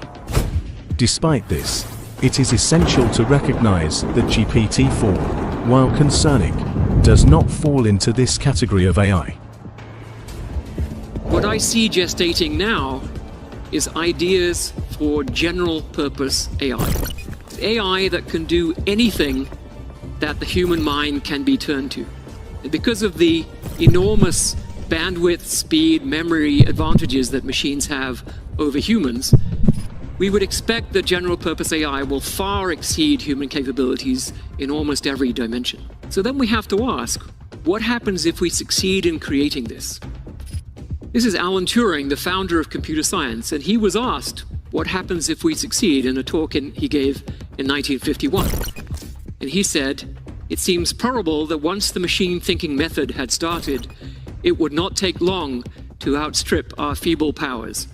At some stage, therefore, we should have to expect the machines to take control. Oh, come on, bro. I think we can all go home. My point is made. No, there's you guys. You have to understand. There's no way that's going to happen. Where Why? machine. How can you say no way? Yeah, with certainty you say this. Why? No way. You trust society that much? This is basically saying that the world is eventually just going to become machines, and humans are no longer going to exist. Yes, we're the architects of our own demise. I really believe this. Sorry, correction. It said that humans will not be in charge. It'll be the machines that are in charge. So what? We're just going to be enslaved by the machines? Yeah. Is this where we're going with the multi-planet habitat, where we can live on Mars because we no longer need oxygen because it's machines that are going to be living there? Don't look at it as enslaved. Look at it as we are no longer the apex predators, right? We're no longer the top dog. We will be like farm animals are to us now. That's what we will be when AI robots run the world. And I swear, if there is a heaven or a hell, I will find you in the afterlife just to say I told you so. Don't worry, we're going to have a podcast up there, Yeah, too. we're going to have a podcast there. I will find you. I will wean through the depths of The depths of hell. Trust me, we're going to be there with the red carpet laid out right in front of us. I don't know. It's when you look at stuff like that goes on. ChatGPT 5.0 is coming out? Yes, it's coming out. They're estimating by the end of the year. Holy shit. I mean, 4.0 is great when it comes to writing certain things, but again, I'm actually disappointed in 4.0. Recently, I used it for some things, and the damn thing the numbers would constantly fluctuate, and it doesn't have the capability to transfer a simple graph from its thing to a PDF or a Word file. It's okay. 5.0 will fix that You for can't you. copy it. Like, what the hell? Just fix down 4.0 instead of going on to 5.0 now. I mean, very simple numbers were constantly fluctuating every time I said, okay, can you do it this way? And it's like, okay, why is 1 + 1 3 now? It's still supposed to be 2. Wait, you're using it to graph? No, I was using it for a business plan. Okay. To put some like projections together, and the numbers kept on fluctuating, even though it's like you're like, okay, for example, I have one employee, I'm going to pay $10,000 a month, and then I'm like, well, the employee is now also gonna, or for example, now I have to add insurance, for example, unemployment insurance. And it's like, okay, now the salary changed to $12,000. Why did you change the salary to $12,000? That's not what I asked you to do. I just said add unemployment insurance or workman's comp on top. Did it fix itself though? No, I had to fix it. I had to say, go back and fix that portion of it. Look, Why did you? When I was introduced to ChatGPT, I didn't look at it as speaking to a person. It was Joe that actually told me, listen, when you're typing stuff, talk to it like it's a person. That's what I do. Yeah, and I realized that, holy shit, bro, like it literally mimics a person speaking back to you. Yeah, and that's what I did. But what I didn't understand is why is it adjusting the numbers? That, for example, a simple thing, if you put down, there's $1 million loan on buying this property, and then you're like, oh, I'm going to have $500,000 in renovations.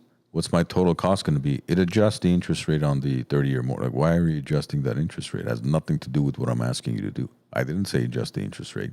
I see what you mean. Like little kinks that maybe I'm new at it. I don't know how to use it properly, but I was speaking to it as if it's a human being. Like But do you see the problem there is you're beginning to rely on AI to do tasks for you that you could have done yourself.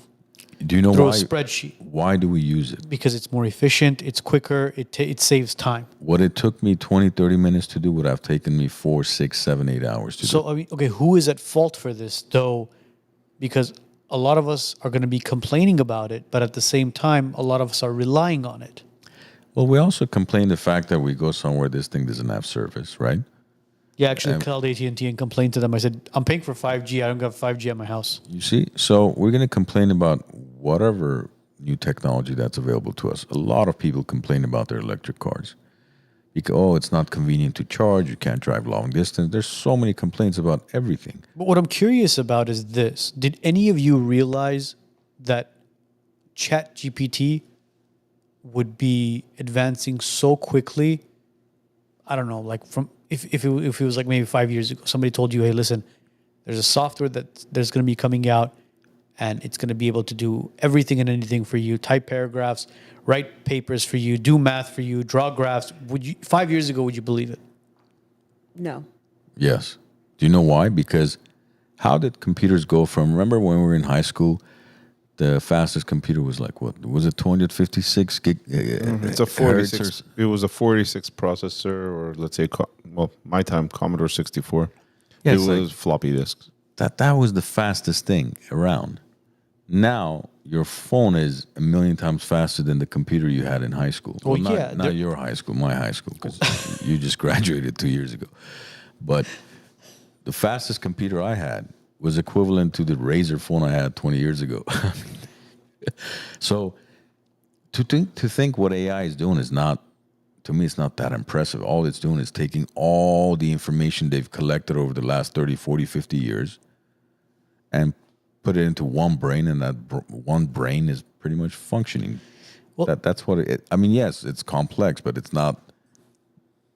Well, statistically, going to a little bit of a stats research, so studies have suggested that by 2030, 40% of jobs could be impacted by AI. They said the same thing about the Industrial Revolution, that so many jobs would be impacted by robots, right? What happened to the car and manufacturing industry? No, forget that. Look at where we're headed. Everything is headed to a tech type of lifestyle. Picture this. You graduate high school, you go to Harvard University, you study computer science, you become this amazing computer engineer. You go out there, you look for a job, and all of a sudden, well, we don't need you anymore. We have ChatGPT. I don't think that's going to happen. You don't think that's going to happen, but you think robots are going to take over the world. I think that more white-collar jobs are at risk with the development of AI rather than blue-collar jobs. I mean, my profession is going to be obsolete soon. Sure, maybe not trial lawyers where we actually go in court and we have trial, but imagine you don't have to go to a lawyer to get a contract. You don't have to go to a lawyer to put together a will or a trust. You can just, sign up. You still will need to. Because it used to be you could Google it. Now you can ChatGPT it. I guarantee you, architects, engineers, they're going to be out of a job as well, because what it's going to happen is you're going to go to the city, and hopefully there's a city employee there. You're going to get the dimensions of your plot land, and you're going to go to ChatGPT and you're going to say, design me a house with 3 bedrooms, 3 bathrooms, this type of layout, and here are the dimensions of my plotted land, and do it based off of the that's city it. of LA's guidelines, and it's going to draw it out for you. And in fact, it'll probably draw out the engineering as well. So, okay, let's go back to the the contracts. All these years, when you've gone to one of your attorneys, or you're an attorney yourself, every attorney uses a template. They've got 4 or 5 templates, just like an architect has 4 or 5 templates of their favorite home designs. Everybody uses a template. Yes. You can go to Google 10 years ago, you could have gone and said, listen, looking for a template for operational agreement. Boom, there you have it. The only difference now is when you type it into AI, you could say, put Armand Hopard is 50% shareholder, and it just customizes everything for you instead of you having to edit the Word file or the PDF file. But at the end of the day, you're going to trust AI or your capability to interpret the law, or you're still going to want an attorney to actually review that and bless the contract and say, look, this is going to hold in court. Well, see, so here's the thing. Transactional lawyers put together the contracts and they'll put together paperwork, whatnot. But they don't really know how things are going to unfold, because by the time it has to hold up in court, it's a trial or there's a litigation. That's when my side comes in and we're the litigators, right? We never draft and they never litigate. We're completely two separate niches of law.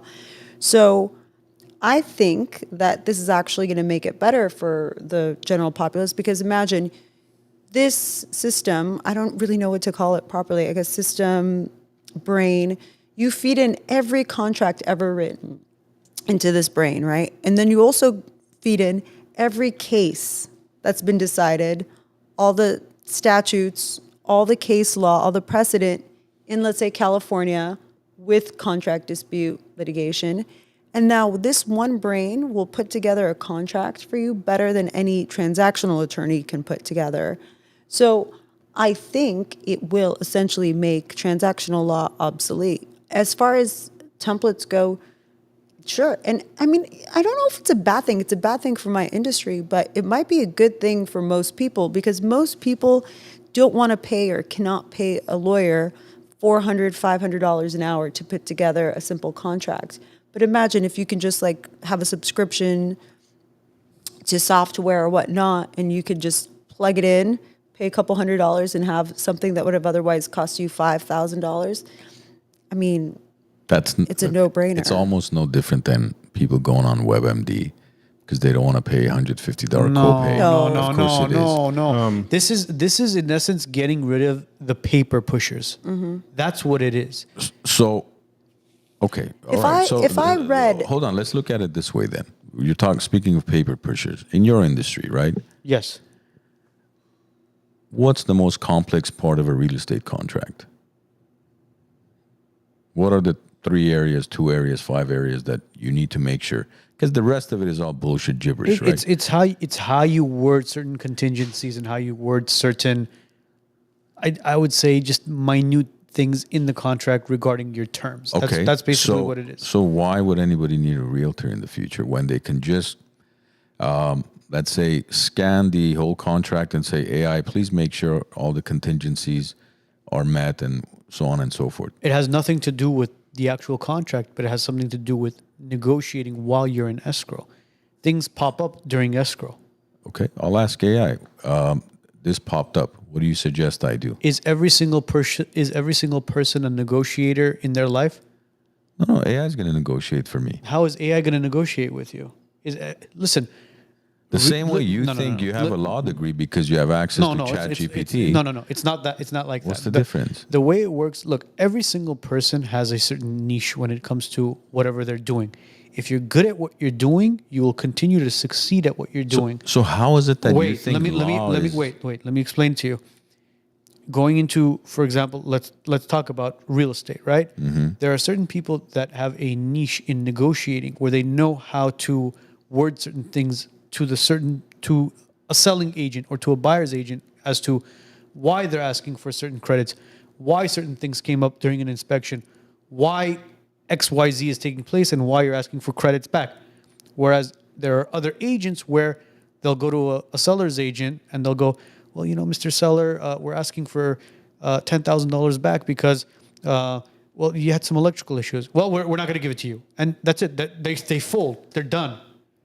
Okay. So So is now that- compare that to legal field then. Would you want AI representing you in litigation, or would you want an attorney who's sharp, savvy, and knows what they're talking about? No, and you're the one that just 2 minutes ago said it's going to replace paper pushers, and Yes. you refer No, to contract attorneys as paper pushers. No, I didn't. I didn't Guys, say contract attorney. I didn't May say. I intrude?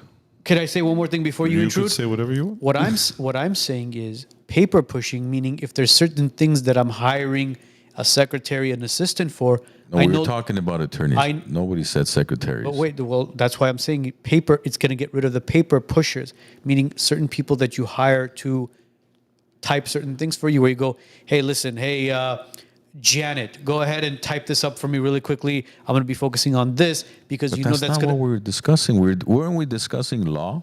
Yeah. And attorneys? I Now think you're saying secretaries. I think as an attorney that transactional law, lawyers practicing transactional law, this field will become obsolete. I I think trial disagree. attorneys, I disagree, but- we have to physically be present and we go to court and we argue. But as far as wills and trust attorneys, contracts attorneys, those jobs will be done.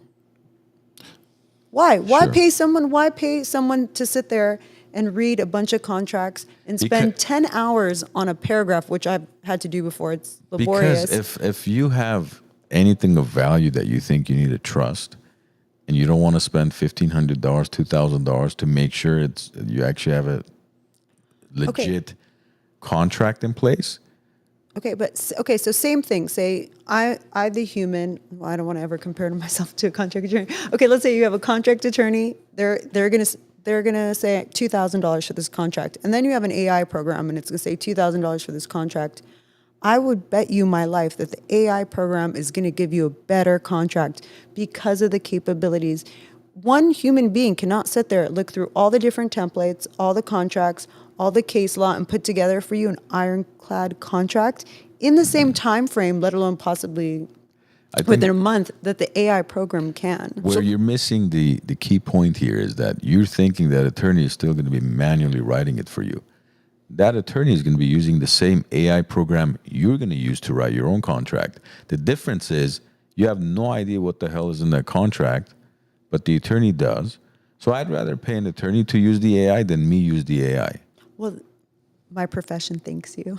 No, because you guys have to be realistic. You can't just think, well, my industry, I'm such a hard-ass negotiator, people need me, but something as important as putting 5, 10, 20, $100 million of assets into a trust, screw that. I'm just going to trust this $20 a month subscription. And all right, honey, it's all signed. We're set. If I die, you get everything. And who did the contract? Don't worry. It's this program. I paid $19.99. I even got a ChatGPT 3.5. Okay, I so in can't the believe beginning you it'll be guys- $4.99, but at some point maybe $19.99. But it will. We did have a super chat, by the way. I don't know. Thanks for the super chat. He mentioned he saves $3,000 to $4,000 a month on attorney fees, on legal fees by using ChatGPT. But as far as I remember, I think Arno has an in-house attorney. No? Yes. So who's reviewing that contract? And if you have an in-house attorney, but you're also saving $3,000-4,000 a month on legal fees by using AI. So hold on, let me ask you this question then.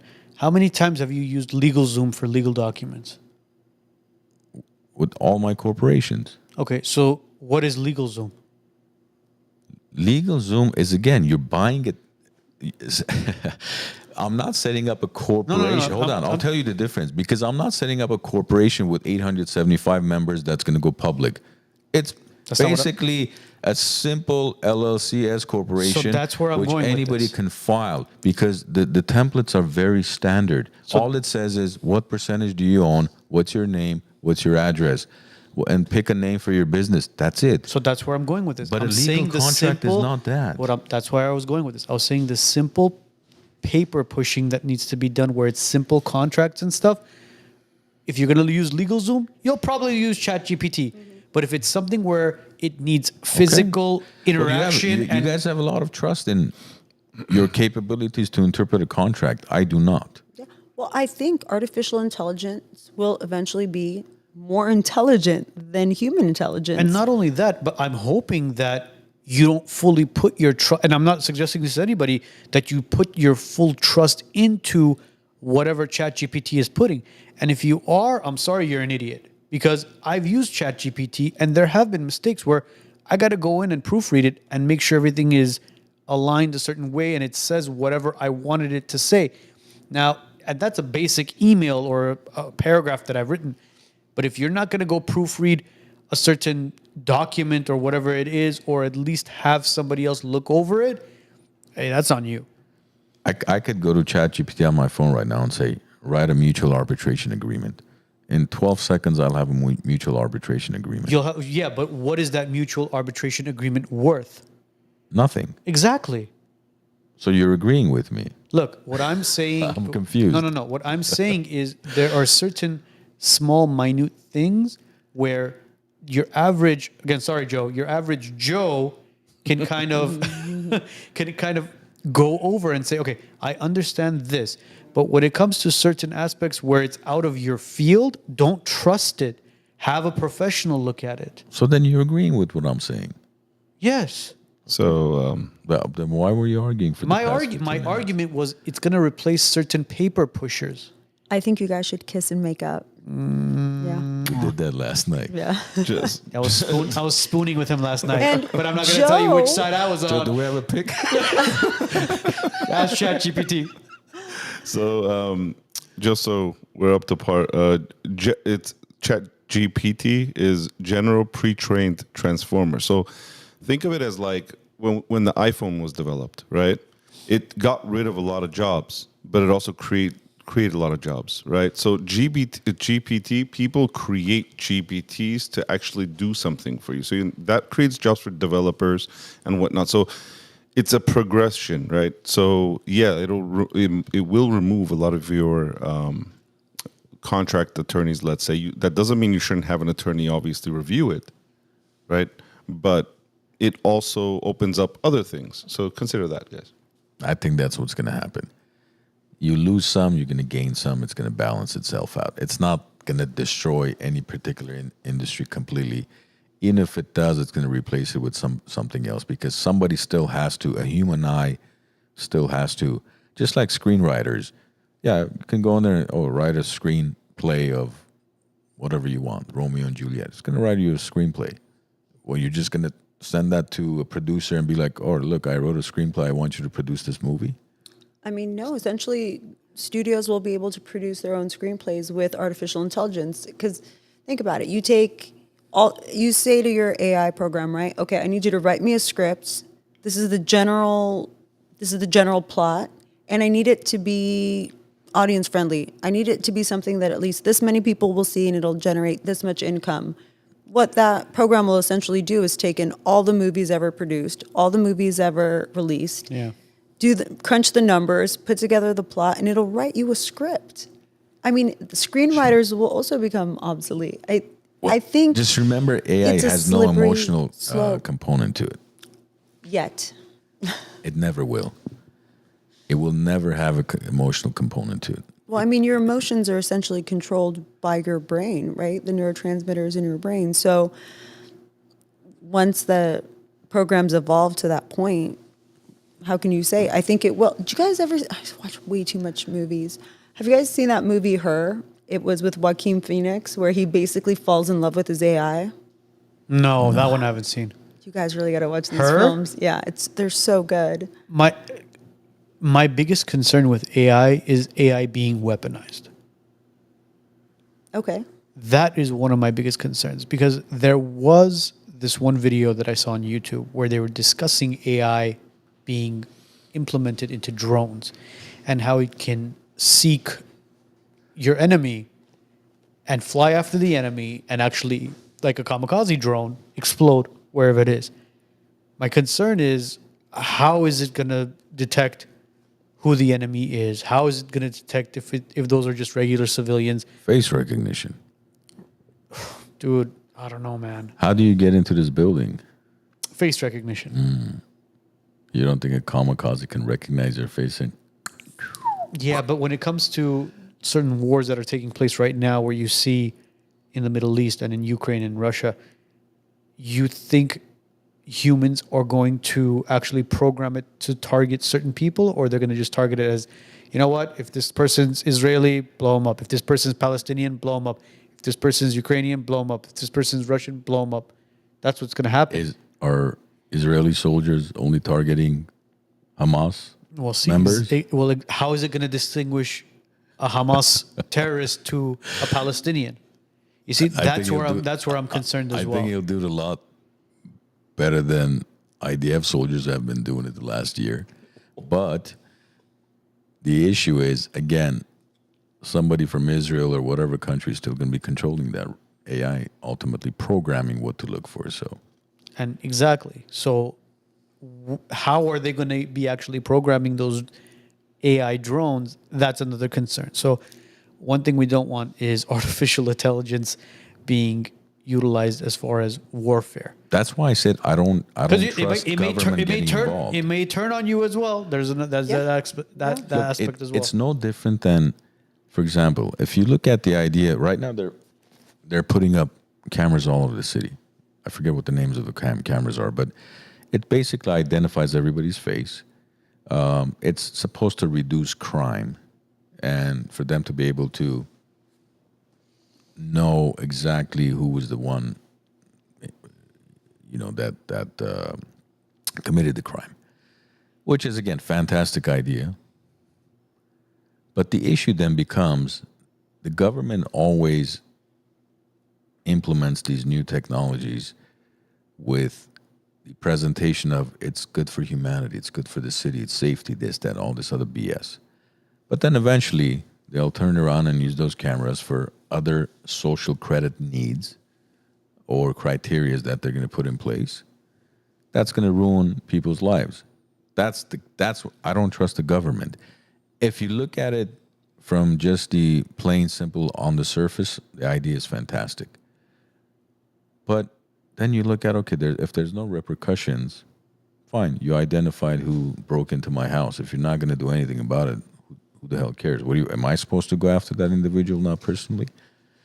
So, but ultimately, I think AI can benefit society in a sense, but the way it's going to be utilized, it's going to backfire, just like everything else has. That's my concern. We are the biggest issue. So we are very flawed. The human species is very, very flawed. And we're the one designing and creating this artificial intelligence, right? So if we're not doing it mindfully, if we're not doing it consciously, if we're not doing it with these risks really, really at the forefront of our thoughts, then it is gonna create more problems than more benefits. This, based off history and just general human nature, I think it is going to be a big problem, because I don't think we're going to be able to temper ourselves and do it at a pace that feels safe and responsible. I think everyone's in this game. You've got like all these big players, right? You have Apple, Microsoft, NVIDIA, you have Tesla. They're all going full force ahead, trying to see who can create the most evolved, most sophisticated artificial intelligence. And it's frightening. And I'm going to start sending you guys links to these science fiction films so that you guys see what I'm talking about. We're going to be doing movie nights at the Glen Arden. Yeah.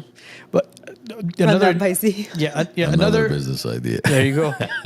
another invention that Elon Musk has been that's creating is the self-driving taxi, where there's no driver, no pedal, wheel. Nothing. All there is basically a screen, and you sit in it, and it takes you to your destination. And there's the bus as well, which is practically like a party bus at this point, creating transportation. Again, no driver, just seats. Once again, unoriginal. He took that out of season 4 of Westworld. Yeah, but look. Do you think he got the idea from Westworld and said, you know what, maybe we could integrate this? Because look, Westworld, at the end of the day, it's fiction. Yes, I think the guy watches a lot of movies. I think the guy plays a lot of video games, which he's admitted to. He loves video games. And I think he's trying to create this reality. Do you think the iPhone is an original idea? Oh, I wouldn't be the wiser for that. I don't know. What Well, But you look at seem to know. I mean, Jobs. how every idea of Elon Musk is not original. That's because yet. I hate the guy. Yet Apple. I hate the you know guy. what? We have to have you know, Elon Musk on the show, I- and you're gonna be sitting Yeah. right there next to him. Yeah, and I'm going to tell him, I hate you. You are my nemesis. I mean, okay, so Steve Jobs, I didn't know much about him, and then I watched that biopic with, I think it was Michael Fassbender, and I was like, oh, wow, he was not a great guy with respect to his family, right? Like, I mean, as an innovator, as a guy who really, really kind of took failure on the chin and survived and thrived, I thought he was awesome. But then you learn about his family life and you realize, oh my God, he's not the best guy. But I didn't have this fear of him. I didn't have this kind of visceral hatred for him. Now, Elon, I think the guy is an absolute nutcase. I'm mortified, scared of him. I think he's Lex Luthor on steroids. And maybe I'm crazy. I don't know. Elon, if you want to come on the show and prove me wrong. Well, hopefully, kind of. There's a picture of him just so you guys know. Are you curious to know if Apple was an original idea or not? I mean, I would venture to think it should be because I mean it was Jobs and Wozniak. Because it was Jobs and Wozniak, sure. Joe, I don't know if you're able to pull this up on the whim there, but Nikola Tesla actually had the idea of the Apple phone. Did he? The OG. Well, look, bro, go back to the days of James Bond, Star Trek from like the 70s and 80s. You would see FaceTime conversations taking place, and you'd be like, wow, imagine if you could video call somebody all the way across the world, or not even all the way across, neighbor right across the street. You could video chat with them. Were these the Sean Connery ones or the Yeah, dude. Even Roger Moore's. You looked at some of the Roger Moore ones. Poor Roger Moore? Were like even he had some good ones. Well, look, again, I considered the only James Bonds Sean Connery, Roger Moore, Pierce Brosnan. Roger? Yeah, of course. And Daniel Craig. Those are the four. Again, So I know. who else has been? You named all of them. No, there's two other James Bonds, which Oh, I the new don't. transgender one? I don't consider them. No, the older. Okay, after Sean Connery, there was another James Bond, and then it was Roger Moore, and then it was another James Bond.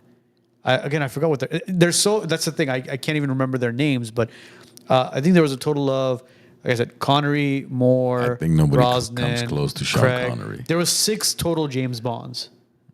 I think Connery was at a different level. Pierce Brosnan. Armand, I got the.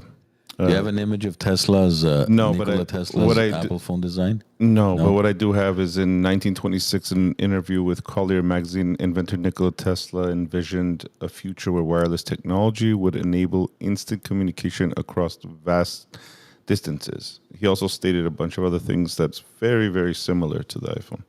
You see, not so original. Huh? Yeah, but it's not only the iPhone; it's the. It was like it's the all phones. The basic- Galaxy. He floated No, the no, basic no. idea. It's He not like has- he had the full-on design, He and did. then Jobs came along and He was did like, "I'm going to just actually. swap that." I'll show you an image of it. There's actually an look forward image to of it. one of his sketches that shows almost identical to the iPhone face. This iPhone that we have right now, No, basically iPhone without 12, not 15. no, as in button or buttonless iPhone.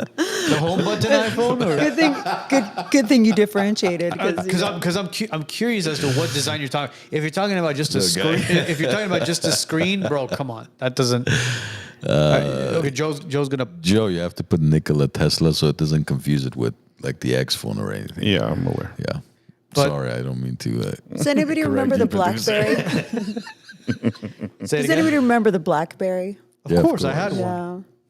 The keyboard, which actually took time to kind of adjust to the iPhone, because I went from the Palm Pilot to the BlackBerry to the iPhone, and I was so used to a keyboard that it was kind of weird going from a keyboard to a Touch screen. touch screen. But I'll give you this much: the iPhone was very accurate when it first came out with the keypad, where it didn't even seem like you needed one.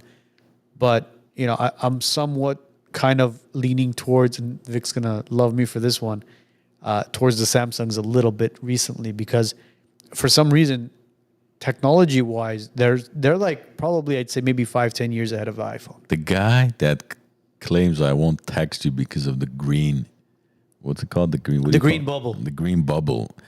I'm considering Well, switching sides. The reason why I say this now is because with the new iPhone, iOS 18, you don't have to worry about that anymore because now Samsung and iPhone could. The fact that you even care and you follow up which one is, what difference does it make? Honestly, what difference does it make between the iPhone 10 and the 16 or the Samsung? I don't care. What's the Look, difference? well, I don't. Well, and all you guys know that I had an iPhone 11 or 12. I don't even remember which one it was prior to getting the 15. So it was to the point where my battery was just dying and it wasn't staying afloat. It's for the photos. Takes better selfies. That's what better zoom in. Less pixelated. That's what For the it's for. photos. That's what she said. Yeah. Wow. Makes things look bigger. Is that what you wanted for or no? Yes. You know, you could just zoom in with your iPhone too. And you only need 2 fingers. Oh, jeez. All right. Joe, did you want to bring up the picture or did we even find it? Or can we No, because it doesn't exist. Can we move on Don't to worry, the I'll can we find it. move can we move on to the Menendez brothers? Let's do that. All right. Oh, these. Let's move on while I look These for sweethearts. Tesla's invention sketches. So obviously, recently on the news, the Menendez brothers have been coming up. There they are. This was when they were being tried. So back in the day, they were tried and they were put in jail for murdering their father. Now, a lot of people didn't know the story And behind what had happened and what had taken place for them to commit that crime. Fast forward, how many years is it now? I think almost 30 now. 30 years now. A lot of information has come about. A lot of stories have surfaced where they were actually molested by their father. And not only molested, but they were abused physically, sexually, and some of the stories are very horrendous from, I mean, I can't even say it because you're sitting here just watching snippets of the documentary. There was needles involved and genitalia involved. There was oral sex involved, and it was just things where, you know, you kind of take a couple steps back and you say, I don't blame these guys for killing their father. Now, I mean, the argument here is this. At the end of the day, they did kill somebody. They killed their father. and their mother. They killed both. Yes, their and their parents. mother. So they killed their parents. That's the argument here. But was it justifiable what they did? So legally, no. So legally, no, because it happened when they were children and they killed their parents when they were adults. Now, if it was a situation where the father was molesting them in the heat of the moment and one of the boys killed the father, then it's essentially self-defense. But when it happened so many years later and in a scenario where they weren't in danger at that point, then it's not self-defense. You have the argument that it could be insanity, temporary insanity, full-on insanity from the abuse that they received. But the real issue seems to be the fact that at the time when the trial was progressing, they didn't let the evidence of the abuse and the molestation in during the trial. And so now... During the second trial. The second trial. During the first, they did, no? I don't believe so. I think they at no point let that information Then in. why was it a hung jury? I'm not first one? certain. I think that was the reason. Did they in the first one? And then the second one? I believe so, yeah. Interesting. So now the argument is what? To send it back into trial so they can be retried with this evidence. But Kim Kardashian, I'm going to keep my mouth shut because I don't want any more online hate from Armenian female community. But Kim Kardashian now is pushing that they should just be released from jail because they've already served 30 years and they've paid their debt to society. It's not really how it works. You know, it's not that a celebrity comes up and says, okay, well, you've paid your debt and you should be released. I mean, if that evidence should have been admitted, then they should be retried. But 30 years later to retry it with what, I mean, that's just going to be a challenging Isn't there a endeavor. statute of limitation to that, though? What do you mean? To, As far to as like retry them? Well, no, essentially what would happen, not retry like they're going to be found guilty again. That in that case you would. This is saying that the court erred by not letting in evidence. So now you get a new trial, a fair trial with that evidence being admitted. That's beneficial to you. So hold on. The trial would be, the trial that they were found guilty for was murder. Yes. So Premeditated, yeah. premeditated murder. Basically, they planned it out and they went and they murdered their parents. So what would the trial be? The trial would be, okay, so why did you murder your parents? Oh, because years ago, prior to the murder, we were brutally molested. So, I mean, does that... All summer. All summer. Well, the reason that counselor. evidence isn't admitted is because it's highly prejudicial.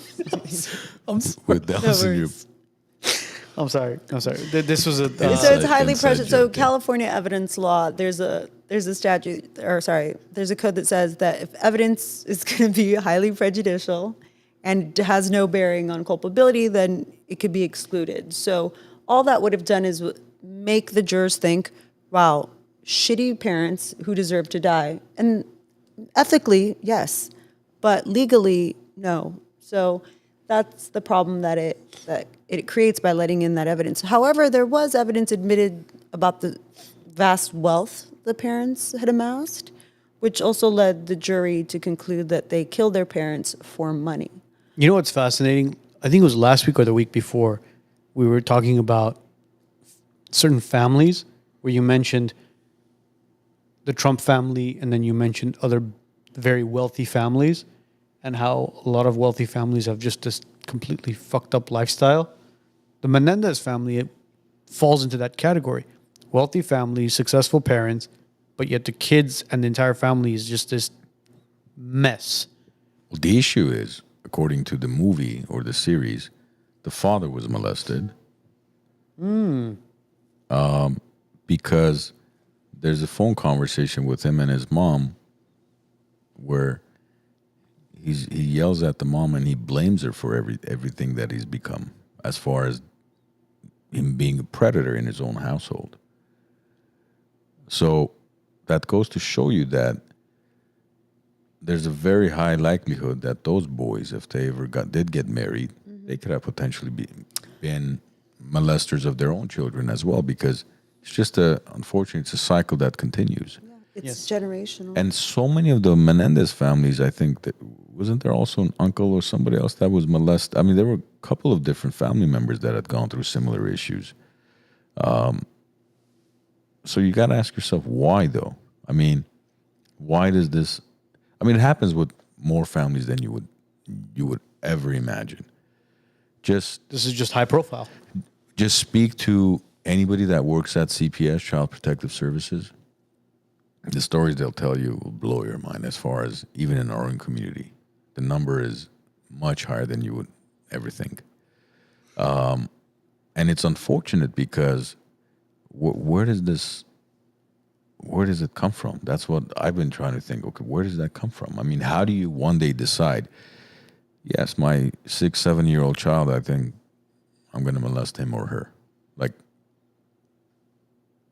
what causes that? They need psychological help. There's an imbalance in their brain. It's as simple as that. If any person in their right mind who's completely aware of what they're doing to a child does that, castrated and killed. And they could go through the legal system and let the legal system actually implement the death penalty on this person. Because no child should ever go through that, because that's going to psychologically completely destroy that kid for the rest of their life. Because you would think if you've been molested as a child, then that's the last thing you would want to do to your own children, right? Absolutely. But yet what happens to them? Because there's something that takes place. And again, I'm not a psychologist, I'm not a psychiatrist, but ask AI. Something happens. Yeah, seriously. We don't need psychologists or psychiatrists. But something, the AI will give you a description of it, but something happens where, again, just hormonally, when you go through certain changes in your life, and by hormonally, I mean by when you go through puberty, there's wires that are just misplaced. It's taken out of certain sockets and put into other sockets, and you're just screwed up. It's as simple as that. I don't know how else to explain it, but like I said, it might be harsh, but anybody who knows that they are hurting a child and they're sexually abusing, raping, molesting, doing anything like that, yes, let them go through the legal system. If they're found guilty, castrated and killed. I'm sorry. Castrated and killed. Why even castrate them if you're gonna kill them? I don't know. It's like basically it's like swabbing the Torture. arm before you give them the That's him more a government money wasted. Bro, Let's spend 15,000 castrating him before we spend 2,000. Bro, killing him. it's like when they give you the lethal injection, they swab your arm before they put the needle in, so you don't get an infection when you're in hell. That swab, it costs 12 cents. Castration is actually a surgical procedure that's going to cost you Not unless you do it not unless you do samurai style. or bring a moil. Anyways, what else, Joe? What else do we got on the topics before we move on? We got Jesse Waters and about the Kamala vote. Oh, the Kamala vote. Okay, so as you guys know, tomorrow is Super Tuesday, November 5th. If you haven't gone out and voted, go out and vote. That time of the year, huh? That time of the year. It's the most wonderful time. We do have a guide online.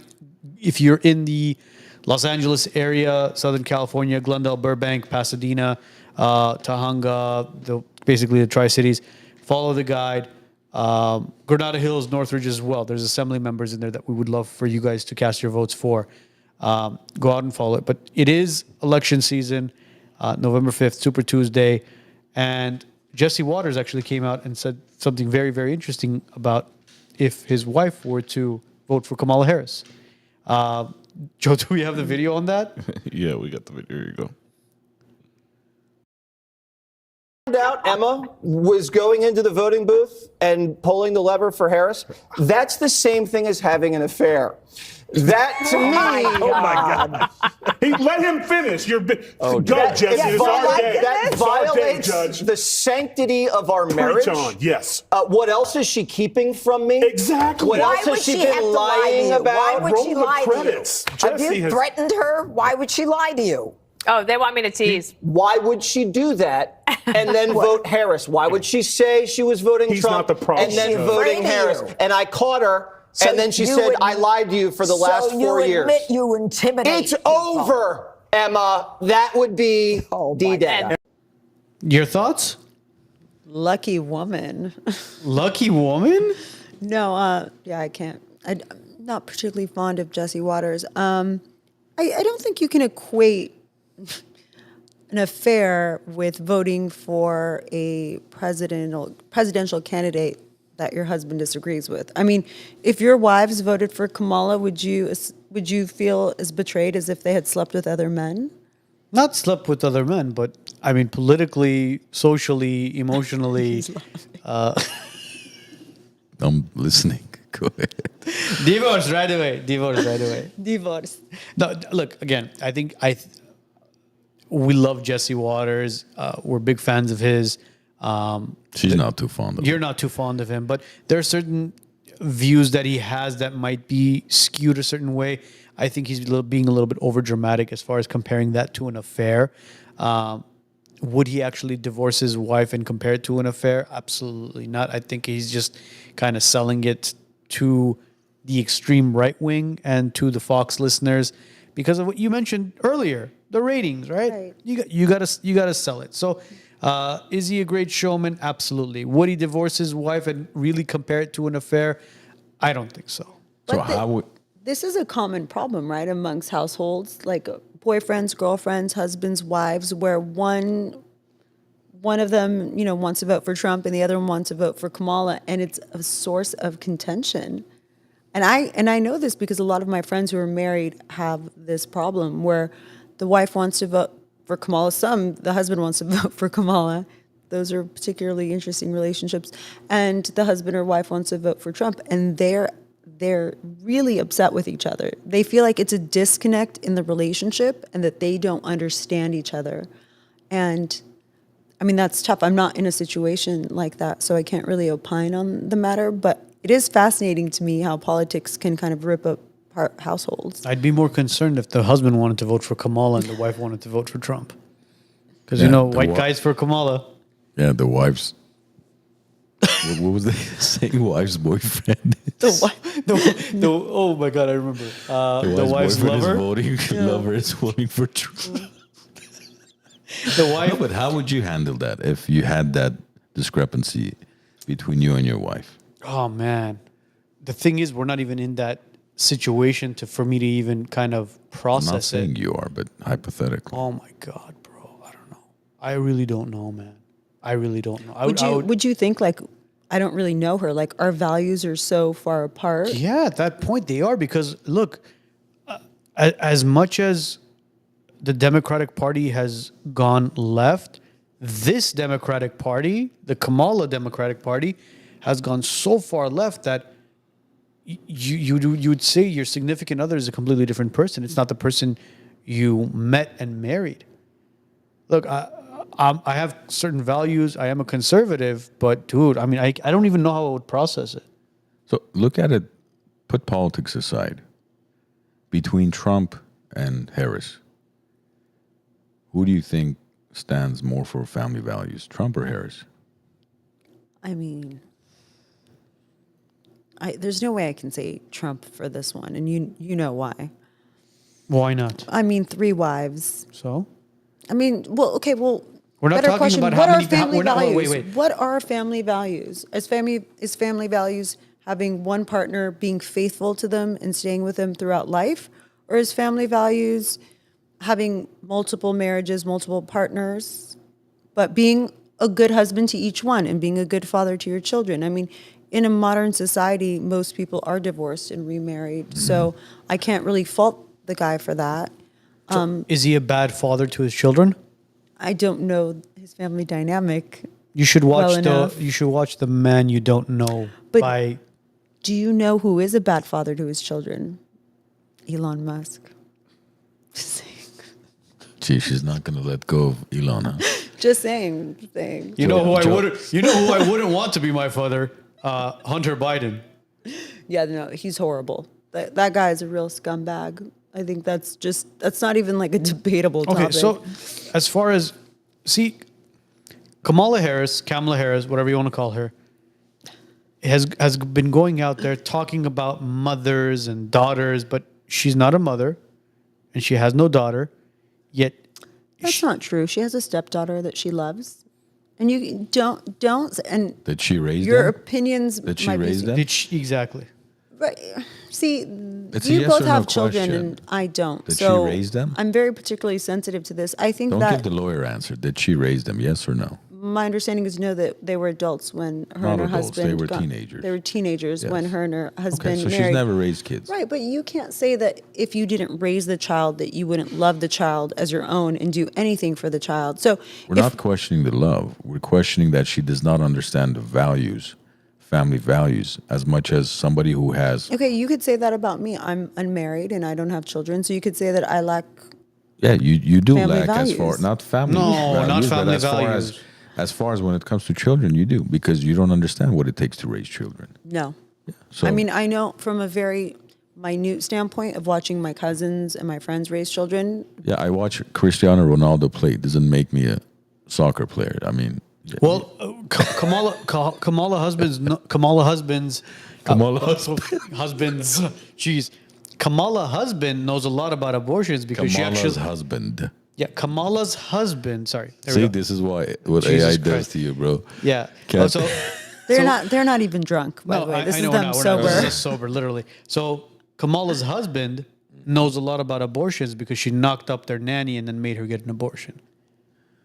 So there's that aspect. So he knows a lot about family values there.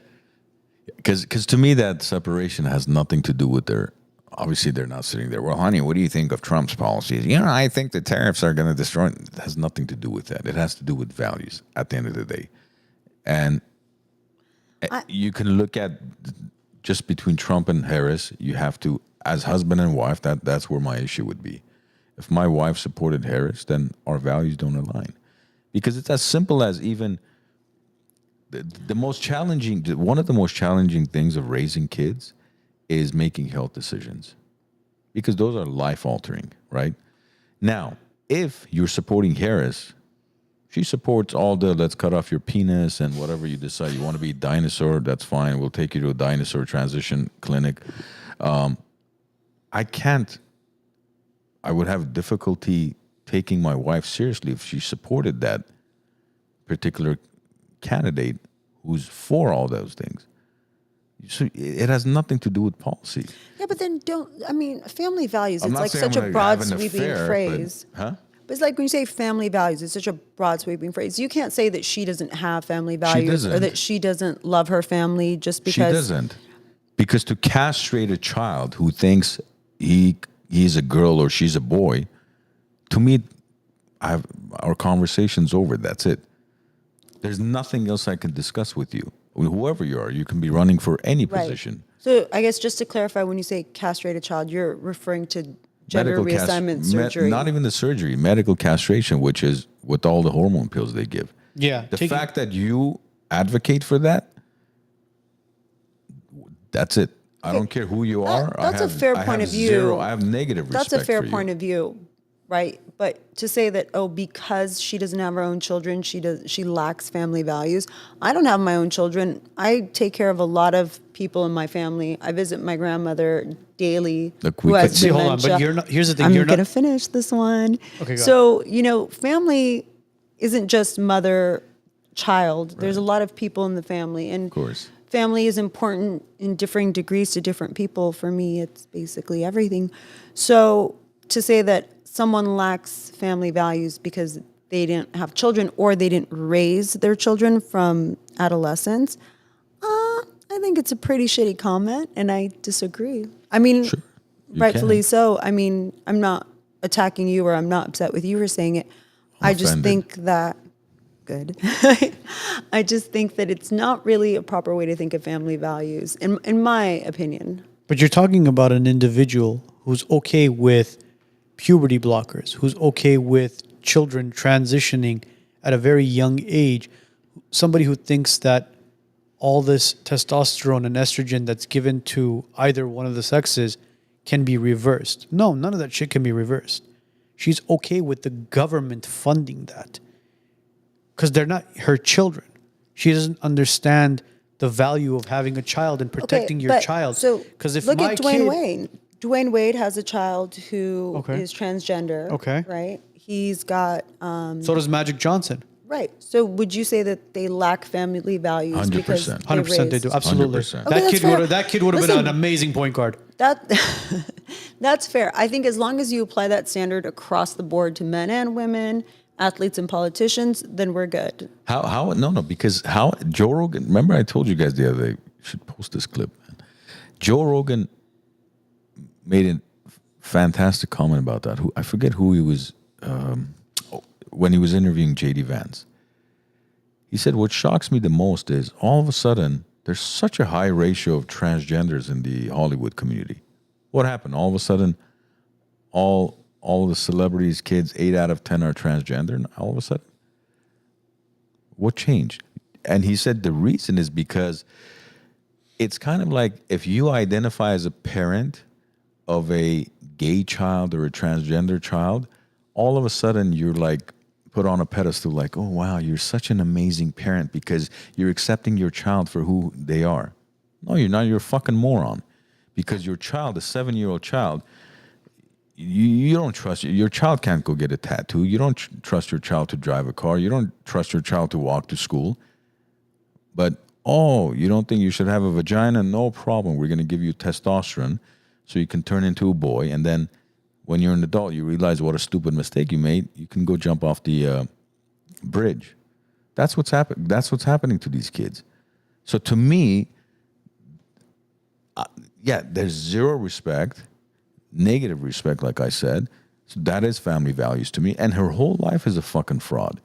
You know, I worked at McDonald's. I grew up in a middle-class family. I raised children. I was a mother. You've never been any of those things. You suck your way through politics. Everybody knows that.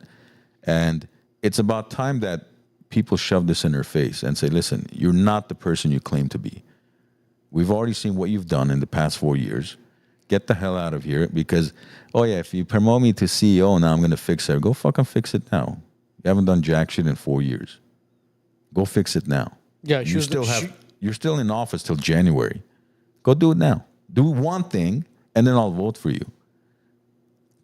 That's the issue that I would have if my wife voted for Kamala Harris. It has nothing to do with anything else, because then our values don't align. How are we supposed to raise children together? We have nothing in common at that point as far as... But would it be comparable? Would it be akin to adultery?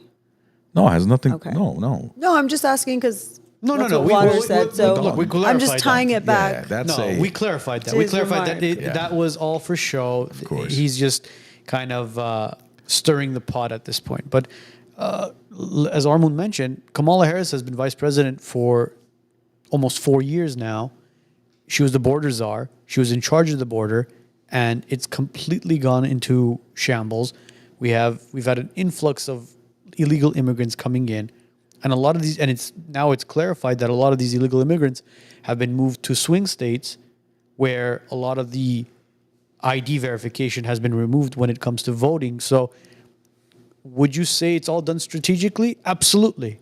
It's all done strategically for them to turn these swing states into left-wing states by giving these people free healthcare, EBTs, food stamps, and all this governmental funding in order to continue to gain their votes and to continue to have control. I think it'll be okay because I think that tomorrow, well, I don't know if the final tally will come in tomorrow, but I think that Trump is going to win this election.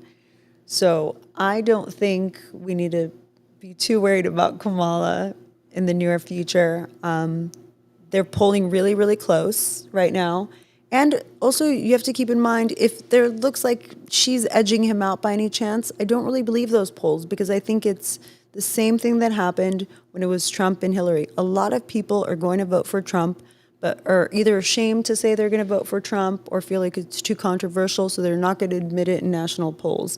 But tomorrow, I think it's going to be definitive that he's going to be the next president. Again. Yeah. Well, I'll tell you this much. There's a couple of people that I have spoken to who mentioned that they're voting for Kamala. And I always ask them this one very simple question. And I always ask them, are you voting for Kamala or are you voting against Trump?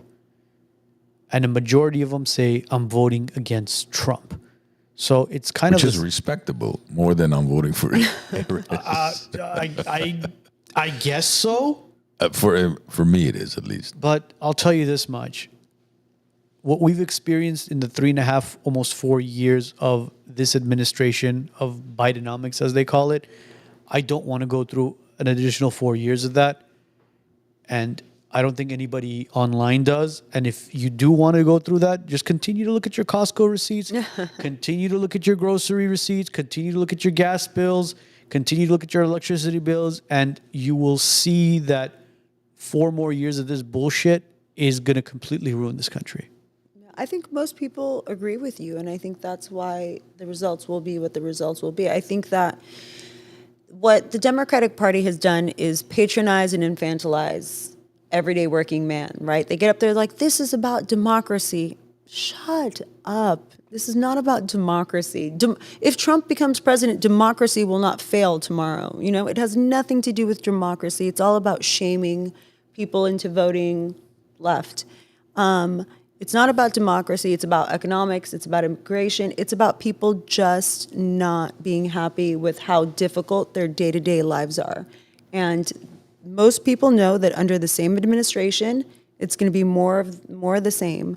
So I think that I have a lot of faith in the American public. I have a lot of faith in the voters. And I think that we will not see a Kamala presidency.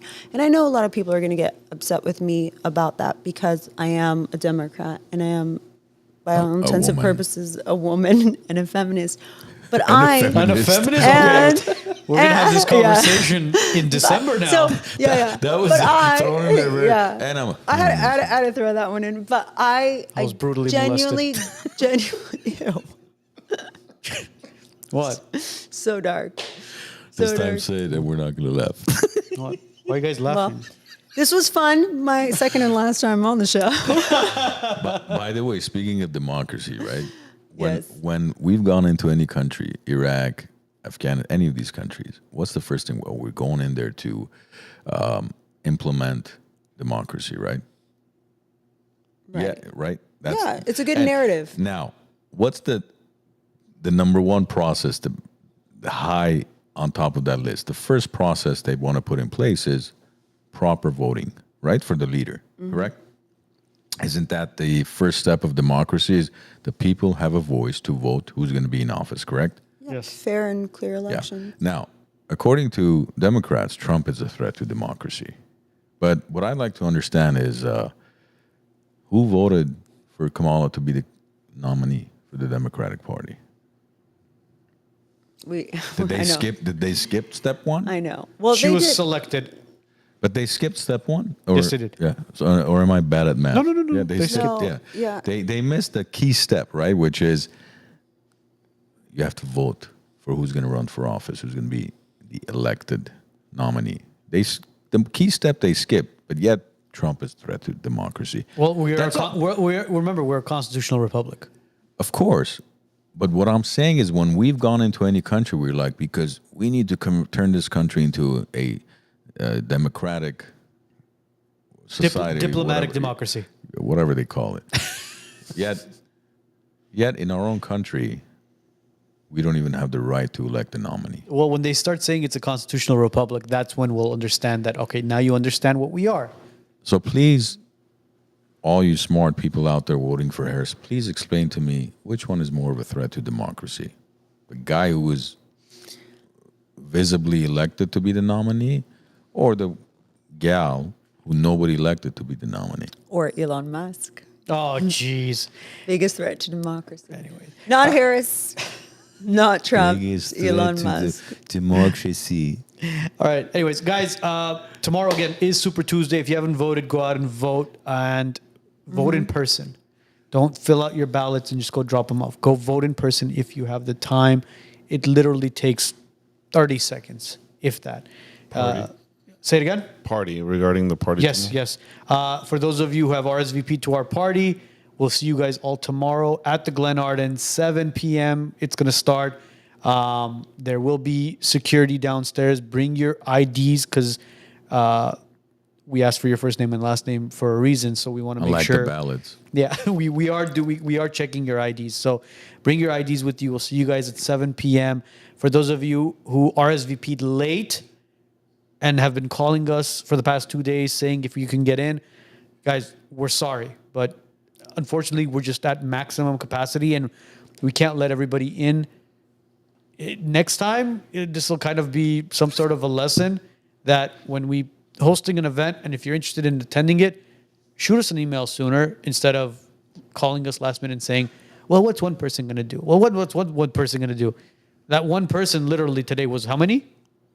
Another 25. Yeah, so it's not your grandma's baptism. We're not can't make it. There's only so much room we have. Yeah, sorry guys. Again, we apologize, but I guess the next event. That being said, today's episode will be up and running on Spotify, Apple Podcasts, all major platforms tomorrow. We will be live streaming the event, so since you're not going to be able to attend in person, it will be on YouTube, it'll be on Instagram, so you guys could kind of somewhat join us via AI. It's not going to be a podcast, just one camera. Yeah, just kind of shooting a general shot of everybody there. And that will be tomorrow's kind of stream. And then we'll see you guys next Monday. But there will be an episode of The Chair that will air either Thursday or Friday. And we're not going to mention who the guest is. So if you're following us on Instagram, hit that follow button so you guys can see who the guest is for The Chair. Other than that, have a great week, have a great weekend, and we'll see you guys all tomorrow.